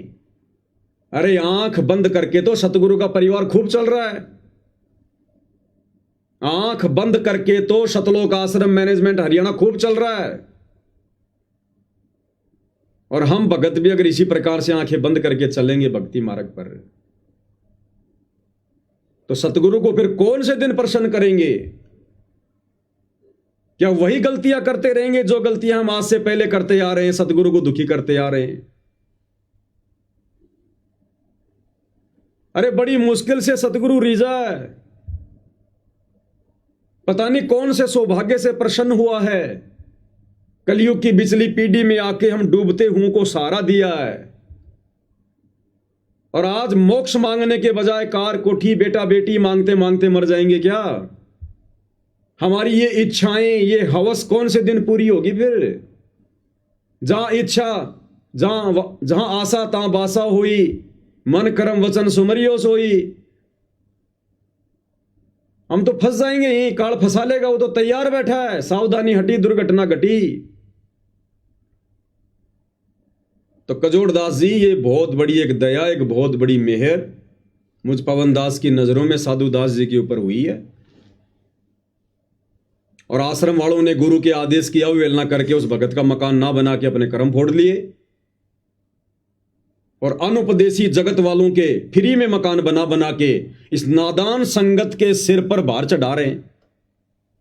भाई सतगुरु ने हमें क्या आदेश दिया कि बच्चों, ना हमने किसी का फ्री का लेना, ना किसी को फ्री में देना। ये आश्रम वाले क्या कर रहे हैं? अरे ऐसे वचन अपने भक्तों को कहने वाला भगवान गुरु क्या आज खुद अपनी जुबान से फिरेगा? क्या फ्री में अपने भक्तों के दान धर्म से लोगों के मकान बनवाएगा, लोगों के घरों में राशन डलवाएगा? फिर तो सतगुरु दोगला हो गया इन लोगों के अनुसार। तो भाई साध वचन पलटे नहीं, चाहे पलट जाए ब्रह्मांड। सतगुरु ने जो वचन भक्ति मार्ग पर निकाल दिए, क्योंकि सत्संग उनका विधान है। ये सत्संग भक्ति का विधान है, संविधान है। ये सत्संग आज भी भक्ति के आधार है, और जब कल को सतगुरु लीला करके सतलोक चले जाएंगे, उसके बाद भी यही सत्संग भक्ति मार्ग पर भक्तों के लिए आधार बने रहेंगे। तो सतगुरु ने तो स्पष्ट कह दिया, बच्चों हमने तो ये लेन देन को समाप्त करके अपने ऋण संबंधों को घटाना है, समाप्त करना है, और ना हमने किसी को फ्री में देना है, ना हमने किसी का फ्री में लेना है। अगर किसी की मदद भी करनी है तो उधार देकर मदद करो, ताकि समय आने पर वो तुम्हें पैसा वापस कर दे और तुम्हारे ऊपर भार ना चढ़े। अब यहां तो सरेआम फ्री में 15-15 लाख के मकान बनाए जा रहे हैं। उस घर में गैस सिलेंडर, अलमारी, राशन, आटा चक्की, सिलाई मशीन, पूरा दहेज का सामान दिया जा रहा है। भगतों को ऋणी बनाया जा रहा है। जो जो भगत दान देकर सहयोग कर रहे हैं, ज्योति पाठ का पैसा देकर आश्रम वालों का सहयोग कर रहे हैं, वो सब दोषी बन रहे हैं परमात्मा के विधान अनुसार। ये परीक्षा क्यों ले रहा है सतगुरु इतना ज्ञान देकर 2014 से? यही देखने के लिए कि कितने भगत तैयार हुए हैं सतलोक के लिए, जो यहीं पर ठगी का शिकार हो रहे हैं वो त्रिकुटी पर तो सौते ठगे जाएंगे। ये हमारी रिहर्सल चल रही है, ये ज्ञान और अज्ञान की लड़ाई चल रही है।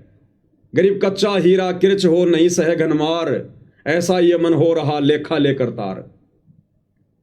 तो ये सारा का सारा जो ये प्रोपेगेंडा है, ये मान बढ़ाई और चौधर के लिए है, और ये काल करवा रहा है इन आश्रम वालों के सिर पर बैठकर, सतगुरु के बेटा बेटी भाई बंधु रिश्तेदारों के सिर पर बैठकर। और यहां नादान संगत ने विचार करना चाहिए था, जैसा कि आप जी ने वीडियो की शुरुआत में भाई बहनों से प्रार्थना की थी कि भाई और बहनों, ये देखा देखी का मार्ग नहीं है, ये देवकी नंदन ठाकुर का, धीरेन्द्र शास्त्री का, अनिरुद्धाचार्य वाला भक्ति मार्ग नहीं है। इस भक्ति मार्ग पर काल कदम कदम पे चलेगा, जाल फैलाएगा, और हमने आंखें खोल के चलनी है। हमने ये सोचकर किसी पर आंख बंद करके विश्वास नहीं करना कि ये गुरुजी का बेटा है, ये गुरुजी की बेटी है। अरे गुरुजी के बेटे ने तो सतलोक में हमारे को ठग लिया। वो ज्योति निरंजन गुरुजी का तो बेटा था, उस बेटे के चक्कर में आ गए हम सतलोक में। आज हमें गधा कुत्ता सुअर बना के घुमा रहा है यहां, और आज जब वापस सतलोक जाने का समय आ रहा है तो वही गुरुजी के बेटा बेटी फिर से काल प्रेरणा से हमें ठगने को तैयार हो गए। तो भक्तों ने यहां अपने गुरु के ज्ञान को आधार बनाकर भक्ति मार्ग पर कदम रखना है। यह परिवारवाद वाला मार्ग नहीं है, वंशवाद वाला मार्ग नहीं है, भाई भतीजे वाद वाला मार्ग नहीं है कि गुरुजी का बेटा कहेगा वैसा करेंगे, गुरुजी की पत्नी कहेगी वैसा करेंगे। कौन है गुरुजी की पत्नी, कौन है गुरुजी का बेटा बेटी? गुरुदेव ने स्पष्ट कर दिया, बच्चों यदि तुम मुझे परमात्मा मानते हो, कबीर साहब मानते हो, तो कबीर साहब इस गंदे लोक में कोई ये अंडे देने के लिए नहीं आता, यानी बच्चे पैदा करने नहीं आता। वो परमात्मा कोई अलग पक्षी थोड़ी है जो आसमान से अपना बच्चा यहां छोड़ेगा अंडा। तो गुरुदेव ने कहा कि बच्चों समझदार को संकेत काफी है। ये बेटा बेटी की, रिश्तेदारों की, पत्नी की, ये तो परमात्मा एक लीला करता है इस काललोक के अनुसार, एक परिवार में आने की। जैसे आदरणीय गरीबदास जी आज से 350 साल पहले आए, खुद परमात्मा थे, बंदी छोड़ थे, किसी मां के गर्भ से नहीं आए, लेकिन लोगों की नजरों में मां के गर्भ से। वही किसान परिवार, वही जाट परिवार, 6 बच्चे और सतगुरु का पद, वही लीला सतगुरु रामपाल जी कर रहे हैं। जाट परिवार, किसान परिवार, 4 बच्चे, शादी, और आज सतगुरु की भूमिका। और अंत में जब गरीबदास जी गए शरीर छोड़ के, उनकी अस्थियां नहीं मिली, उसके बाद में उनके गांव वालों की, उनके परिवार वालों की आंखें खुली कि भाई ये तो साक्षात पूर्ण ब्रह्म परमात्मा थे, सौद स्वरूपी राम थे, और हम तो धोखा खा गए इनको अपने जैसा व्यक्ति मान के, मानुष मानकर, अपना बाप मानकर, अपना ताऊ मानकर, अपना चाचा मानकर। तो वही लीला परमात्मा आज कर रहे हैं सतगुरु रामपाल जी के रूप में। और हम सोच रहे हैं इन्होंने जन्म लिया है, इन्होंने बच्चों को जन्म दिया है। ये परमात्मा 1 सेकंड में क्या लीला कर जाए, काल को भी नहीं पता चले हम जीवों की क्या औकात है। तो हमने तो ज्ञान को आधार बनाकर, सतगुरु को स्वयं कबीर परमात्मा मानकर, अजन्मा मानकर, स्वयंभू मानकर कि ये सतगुरु रामपाल जी भगवान स्वयं कबीर परमात्मा है और कोई शक भी नहीं है, और ये किसी मां के गर्भ से जन्म लेके नहीं आए। अगर मां के गर्भ से जन्म लिया है तो ये परमात्मा नहीं हो सकते, और ये परमात्मा नहीं हो सकते तो फिर हमारा भी उद्धार नहीं हो सकता, हम भी सतलोक नहीं जा सकते। क्योंकि आत्माओं के मोक्ष के लिए स्वयं कबीर परमात्मा सतलोक से चलकर सतगुरु का चोला धारण करके यहां आते हैं। हम नित्य नियम में रोज पढ़ते हैं लास्ट में, गए भी ख्याल विशाल सतगुरु अचल दिगंबर थीर है, और भक्ति हेत अन्य काया धर आए, अविगत सत्य कबीर है। तो ये वो कबीर परमात्मा स्वयं धरती पर प्रकट है। ब्याह शादी करने की, बच्चे पैदा करने की मालिक लीला करता है, जैसे गरीबदास जी ने की। ये अपनी पहचान अपने तत्व ज्ञान से करवाएगा, और संगत यहीं पर धोखा खा गई। संगत ने सतगुरु के कलयुगी परिवार की पूंछ पकड़ ली, उस परिवार ने काल की पूंछ पकड़ रखी है। अब अंत में संगत को कहां ले जाके छोड़ेंगे ये? समझदार भगत को तो संकेत ही काफी है। तो मुझे तो इनकी हरकतों को देखते हुए, इनके मनमाने आचरण को देखते हुए, क्योंकि इस प्रकार की ये मुहिम, ये काल की मुहिम हो सकती है, सरकारों की मुहिम हो सकती है, इस प्रकार की मुहिम संतों की नहीं होती। संत अपने आशीर्वाद से भगत के धंधे में बरकत देकर, भगत के बच्चों को नौकरी लगाकर, अन्य बहुत सारी तरीके हैं, भगत के खेत में फसल में दे देगा बरकत। ये परमात्मा तो अलमारी में पैसे बढ़ा दे, तिजोरी में पैसे बढ़ा दे। अपने भक्तों को मजदूर बनाकर इस प्रकार से कार्य करवाने नहीं आता, ये तो भक्ति करवाने आता है। मजदूरी तो काल की अमावस्या से पहले ना कर रहे थे। तो कजोड़ जी, मुझे तो लगता है टोटल ये चौधरीपना प्राप्त करने का, मान बढ़ाई प्राप्त करने का, इस ज्ञान को ना समझ पाने के कारण, क्योंकि जरूरी थोड़ी होता है कि कोई सतगुरु का बेटा है, बेटी है, रिश्तेदार है तो ज्ञान को बहुत अच्छा समझेगा। किसने समझा?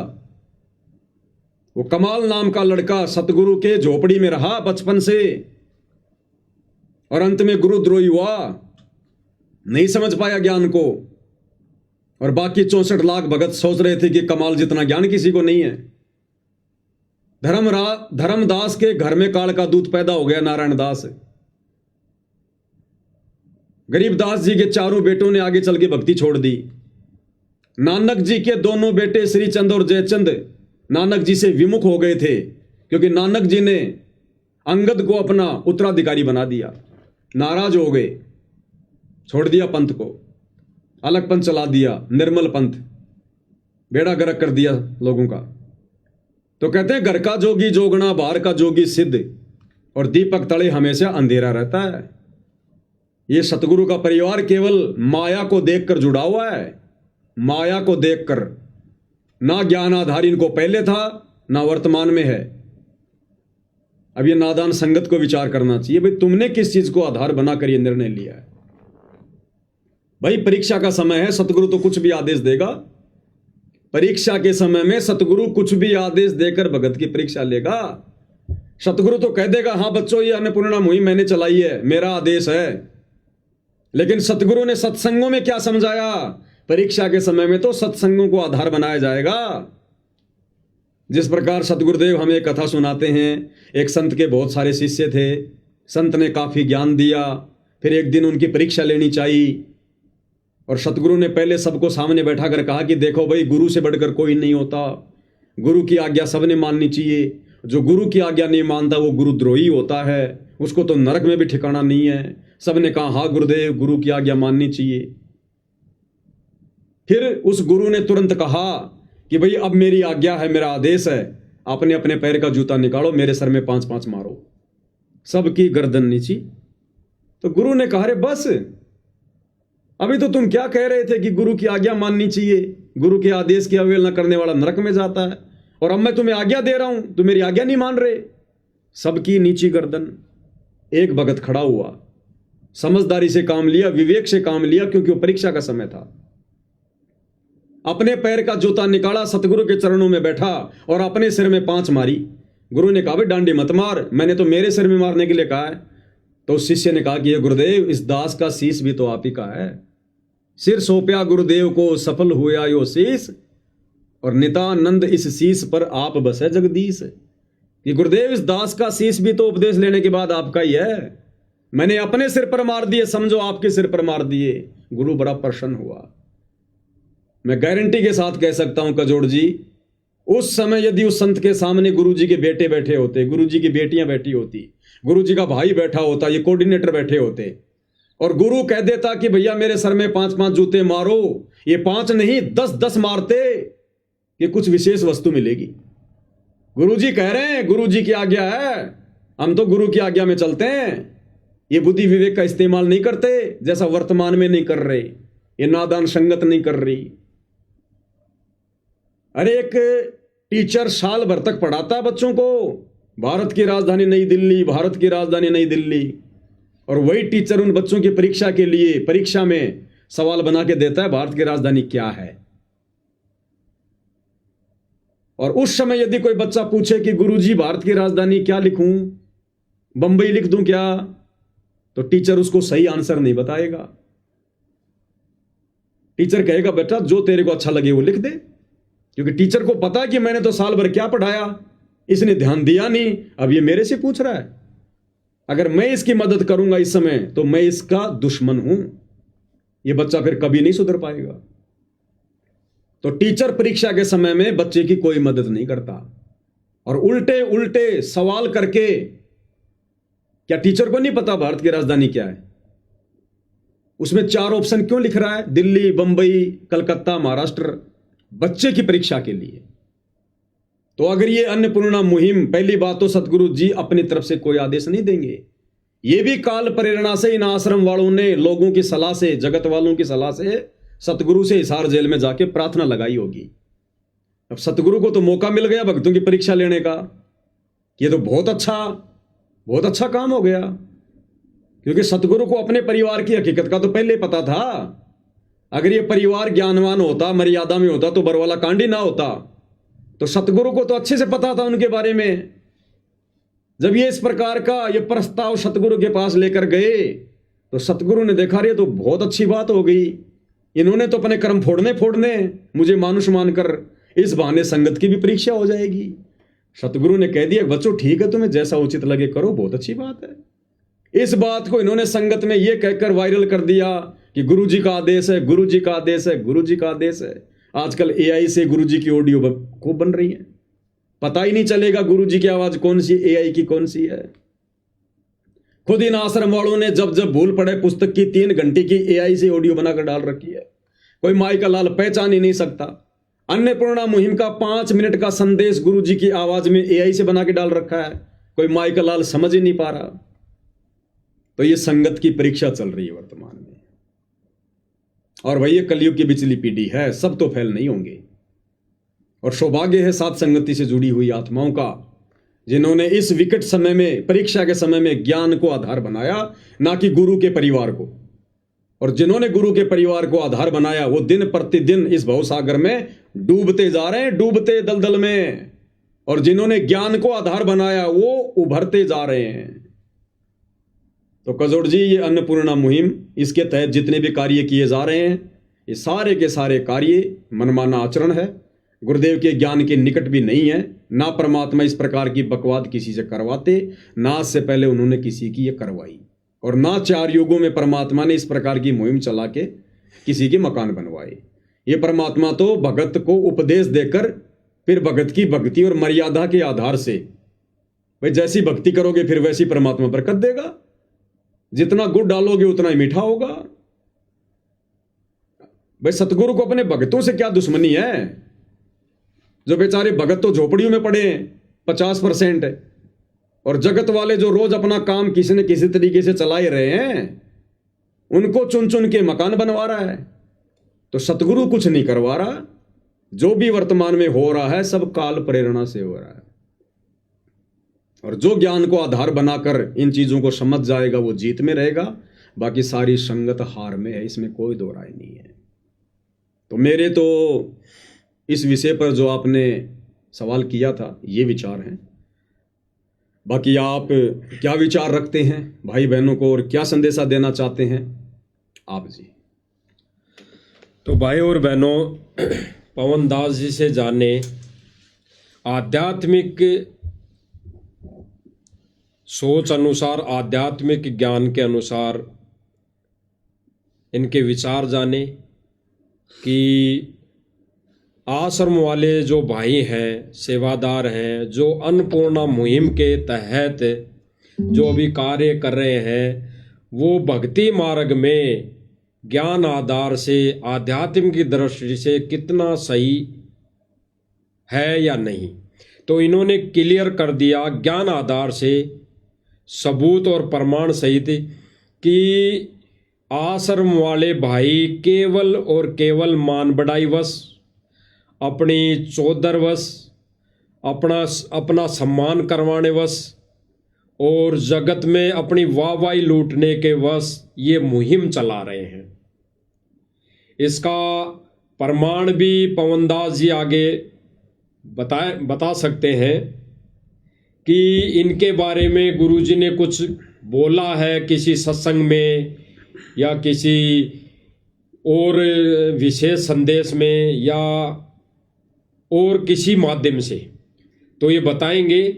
बाकी भाई और बहनों, ये सारी चीज़ें जो अभी वर्तमान समय में चल रही है आश्रम वाले भाइयों की तरफ से, ये केवल और केवल जगत वालों से अपनी मान बढ़ाई वश, अपना सम्मान करवाने वश और अपनी चौधर पाने की वश ये जगत में ये कार्य कर रहे हैं। अन्यथा पवनदास जी ने भी बताया कि एक भगत है दिल्ली से,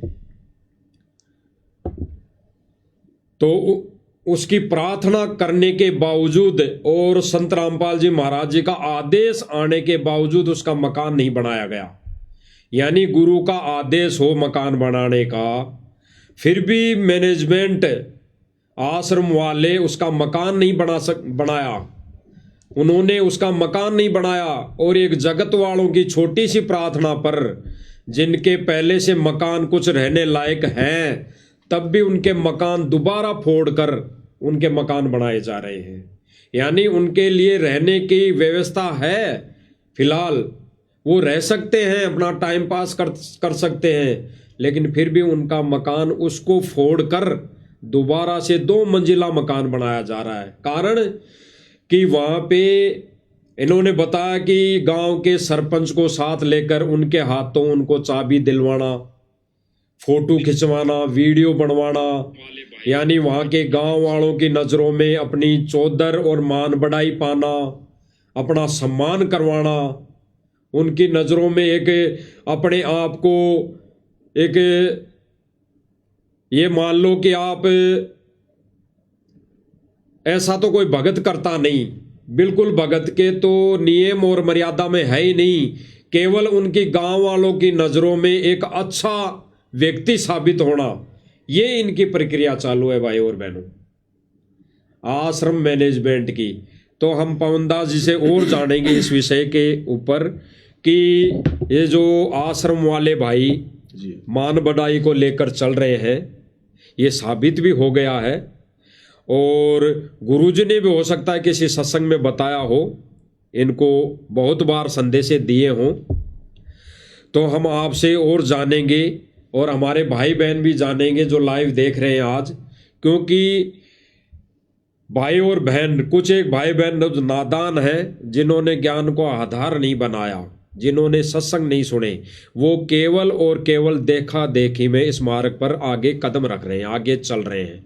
वो ये सोच कर चल रहे हैं कि भाई ये तो गुरुजी का बेटा बेटी है, ये गुरुजी का परिवार है, ये गुरुजी के खास रिलेटिव है, या ये गुरुजी के बहुत समय से संपर्क में है, निजी, मतलब वो पास में रहे हैं। सतलोक में भी तो हमने यही सोचा था कि ये ज्योति निरंजन ये गुरुजी के वचन से उत्पन्न हुआ उनका बेटा ही तो है।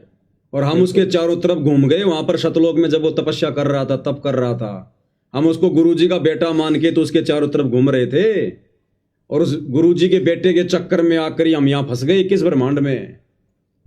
तो उसी के लिए गुरुजी ने वहां पे भी बोला सतलोक में, कबीर परमात्मा ने, कि भाई ये है काल, इस नादान के चक्कर में मत फंसो, ये तो अपने कर्म फोड़ रहा है, तुम इसके पीछे मत लगो, इसके बहकावे में मत आओ, इसकी बातों में मत लगो।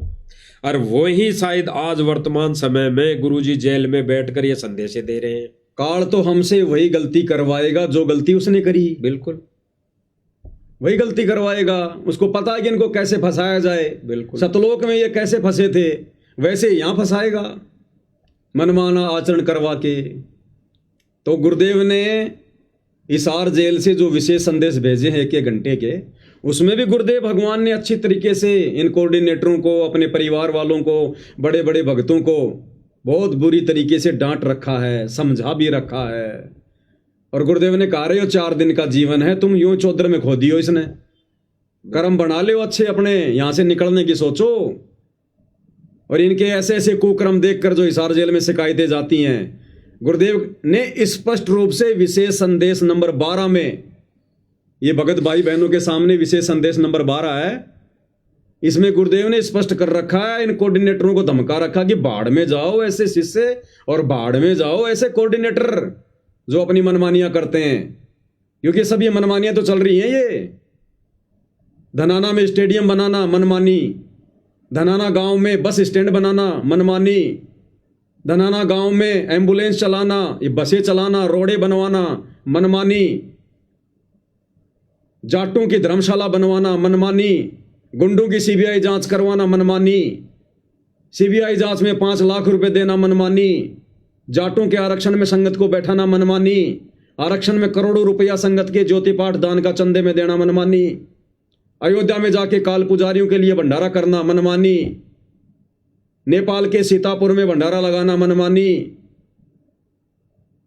मुसलमानों के विरोध में बजरंग दल वालों के साथ मिलकर मध्य प्रदेश के देवास में आंदोलन करना मनमानी, परशुराम की जयंती में जाना, भक्तों की मर्यादा तोड़वाना, समाधि पूजवाना मनमानी, मुख्यमंत्री की रैलियों में भक्तों को ले जाना मनमानी, सिरसा की अनाज मंडी में नकली कबीर पंथियों के साथ मिलकर कबीर जयंती मनाना मनमानी। कितनी मनमानियां गिनाएं इनकी।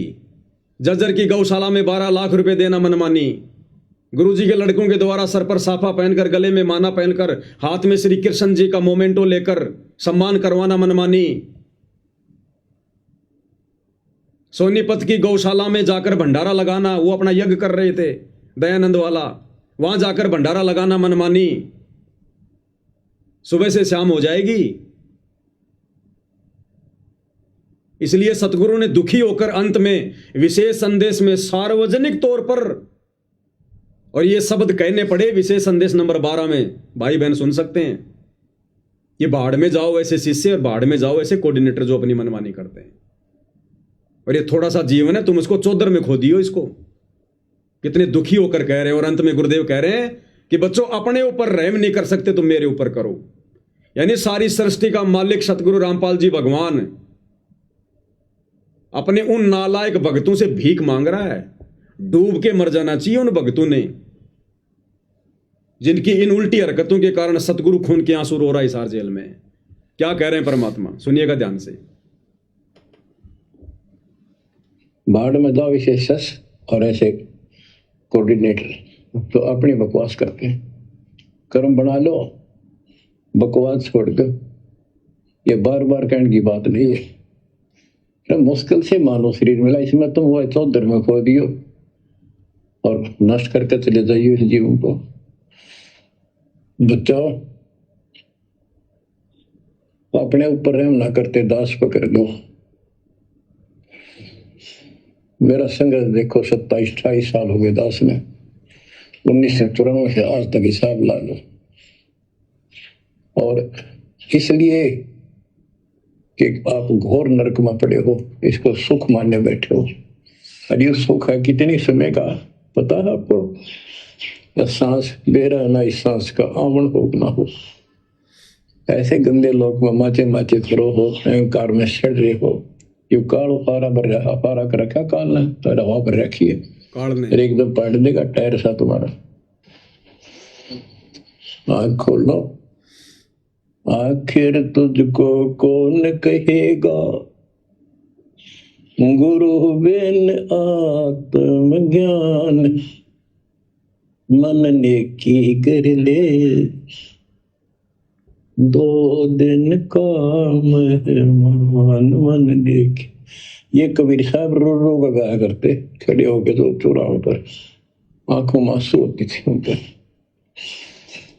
ये गाना नहीं था, ये विलाप था।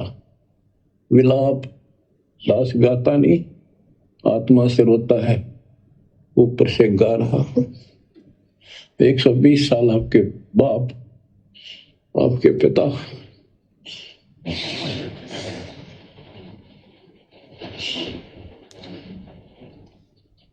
एक झोपड़ी में रहे, गर्मी सर्दी बारिश हो गई, हमारे लिए पड़े रहे, क्योंकि वो आते हमारे सद्बुद्धि देने के लिए, पर हमारे ऊपर काल का प्रभाव जबरदस्त है। कजोड़ जी, बहुत सारे लोग समझ नहीं पाते कि ये सतलोक आश्रम मैनेजमेंट हरियाणा क्या है, राष्ट्रीय समाज सेवा समिति क्या है। तो जो अपने गुरु को खून के आंसू रुला दे उसे कहते हैं सतलोक आश्रम मैनेजमेंट हरियाणा। उसे कहते हैं RSSS, राष्ट्रीय समाज सेवा समिति। तो गुरुदेव किस प्रकार से रो रो कर अपने नालायक बच्चों को समझा रहे हैं, उसके बावजूद भी अपनी उल्टी हरकतों से बाज नहीं आ रहे, काल प्रेरणा से बाज नहीं आ रहे। नित नए नए पाखंड, आडंबर, ड्रामेबाजी, अपना मान सम्मान करवाना इन आश्रमों में, आश्रम में आने वाले राजनेताओं का मान सम्मान करना, कभी सिर पर पगड़ी पहनकर, कभी अपने इस कंधे पर शॉल डालकर, कभी उनके हाथों में वो फूल वाल देकर। क्या हो रहा है ये?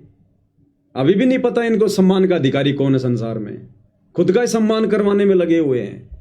तो ये लोग पूरी तरह से काल प्रेरित हैं। और संगत यदि इनको गुरु का बेटा बेटी समझ के, भाई बंधु समझ के, या बड़े बड़े भगत समझकर इनकी पूंछ पकड़कर यदि भवसागर को पार करना चाहेगी, तो ये तो डूबे हुए हैं, इनको भी ले डूबेंगे। हम तो डूबेंगे सो डूबेंगे सनम, तुमको भी ले डूबेंगे। और दास ने वैसे तो साधु दास भगत जी के घर का वीडियो दिखा दिया है। ये खुद भगत है जो वहां पर देख रहा है, जो माइक हाथ में लेकर। हरियाणा फास्ट न्यूज नाम से इसका यूट्यूब चैनल है। और फिर भी किसी को शंका हो तो दास ने इस लाइव वीडियो में नीचे नीचे कमेंट्स को जो है पिन कर दिया है। उसमें साधु दास भगत जी का मोबाइल नंबर है, जिसका घर जला हुआ है। आप डायरेक्ट उससे भी बात करके जानकारी प्राप्त कर सकते हो कि भाई अभी तेरा मकान बना कि नहीं बनाया, आपने गुरु जी से प्रार्थना करी कि नहीं करी। जैसी दास को सत्य जानकारी प्राप्त हुई, खुद उन्होंने मुझे मैसेज किया, उन्होंने सारी बातें बताई। उसी आधार से दास ने आप भाई बहनों के सामने रख दी। बाकी उनका मोबाइल नंबर मैंने आप भाई बहनों को नीचे कमेंट्स में डाल दिया है। जिसको शंका हो वो बात कर सकता है। बाकी आप बताइए बाबा जी। बिल्कुल भाई और बहनों, पवन दास जी ने बिल्कुल सही बताया है। भाई जो भगत जी हैं, साधु दास जी हैं, उनसे जानकारी मिलने के बाद ही इन्होंने सारी चीज़ें ये बताई हैं। क्योंकि साध संगति का मतलब ये है कि साध संगति सत्य की संगति, और जब तक सत्य नहीं होता तो साध संगति में कोई बातें नहीं होती। तो जब सत्य सामने आया तभी आगे बातें हो रही है। अन्य भाई बहनों तक इस लाइव के माध्यम से ये सच्चाई बताई जा रही है। और अभी गुरुदेव भगवान का जो विशेष संदेश नंबर 12 था, इसमें गुरुदेव भगवान ने कहा है कि भाई ये काल ने हवा भर रखी है, टायर सा फाड़ देगा। ये काल ने हवा भर रखी है, तो ये हवा भर रखी तो ये गुड़ रहा है, बहुत तेजी से गुड़ रहा है। तो भाई और बहनों विचार करना, वर्तमान समय में दिन रात ये आश्रम वाले भाई, ये मैनेजमेंट दिन रात गुड़ रहे हैं, भग रहे हैं गाड़ी के पहिए की तरह, बेलगाम। और फिर गुरुजी आगे क्या करें कि एक दिन ये फाड़ देगा, इसको फाड़ेगा, ये फूटेगा गुब्बारे जैसा। तो भाई और बहनों, इनके टायरों में ये जो भक्ति रूपी टायर है ना, थोड़े बहुत जो गुरुदेव भगवान ने दिए हैं, इनमें काल ने हवा भर दी। काल ने हवा कैसे भरी? इन्होंने मर्यादा तोड़ दी। सतगुरु मर्यादा तोड़ दी तो काल का दाव लग गया। अब काल ने उनमें हवा भरना चालू कर दी, और इस हवा के वजह से, इस हवा को लेकर ये उड़ रहे हैं, भाग रहे हैं 24 घंटे रात दिन। और सतगुरु का वचन तोड़कर, जिसमें सतगुरु दुखी होकर इनको कह रहा है वर्तमान समय में विशेष संदेश में 12 नंबर में, कि भाई ये जो मान बढ़ाई है ये 2 दिन की है, फूंक निकल जाएगी, फूंक है। तो इस मान बढ़ाई को, इस चौधर में फूंक निकल जाएगी, इसको त्याग दो, दुखी मत करो गुरुदेव भगवान को। और फिर गुरुदेव भगवान ने साफ साफ शब्दों में कह दिया, स्पष्ट कर दिया कि भाई भगवान पे रहम कर लो। और अभी भगत जी ने बताया, पवनदास जी ने, कि भाई भगवान होके अगर जीव से ऐसी प्रार्थना कर रहा है, भीख मांग रहा है, तो धिक्कार है ऐसे जीव को। डूब के मरने की बात, डूब के मर जाना चाहिए। उसकी भक्ति का तो उसी दिन नाश हो चुका होता है। कि इस वर्तमान समय में, पिछली पीढ़ी में, मोक्ष के समय वो भगवान फिर भी इतना ज्ञान देने के बाद वो भीख मांगेगा। रोना हमने चाहिए भगवान के आगे, मोक्ष के लिए हमने चाहिए, रो भगवान रहा है। बताओ। तो भाई और बहनों, ये विचार करने की बात है, देखा देखी का मार्ग नहीं है बिल्कुल भी। बावों में भावक होकर ये बहने का मार्ग नहीं है, क्योंकि आश्रम वाले तो काल की हवा से चल रहे हैं। तो ये तो सारी वीडियो भी वही दिखाएंगे जैसा अभी वर्तमान समय में ये जो पिछला समागम हो चुका, इसके अंदर वही वीडियो दिखाई गई, पानी निकालने वाली, मकान बनाने वाली, और संगत उनको देख देख के रो रही हैं। जबकि गुरुदेव भगवान ने क्या कहा कि भगवान के बोले गए वचनों पर आंसू आने चाहिए। तो सत्संग में तो किसी के आंसू आते नहीं, कभी दिखाया नहीं वीडियो में, कभी भी नहीं दिखाया। और ऐसे वीडियो जो AI से बनाए गए हैं, जो काल प्रेरणा से मदद करके बनाए गए हैं, उन पर भगत आंसू बहा रहा है। तो गुरुदेव भगवान इनके ऊपर भी कह रहे हैं कि झूठे आंसू बहाने से अच्छा है ये भक्ति छोड़ दो, फिर आश्रम में आने की जरूरत नहीं। तो भाई और बहनों, हमारी तो हाथ जोड़ के विनम्र प्रार्थना है कि देखा देखी का मार्ग नहीं है, बिल्कुल ये ज्ञान आधारित भक्ति है। आध्यात्मिक दृष्टि से इस पर चलना पड़ता है।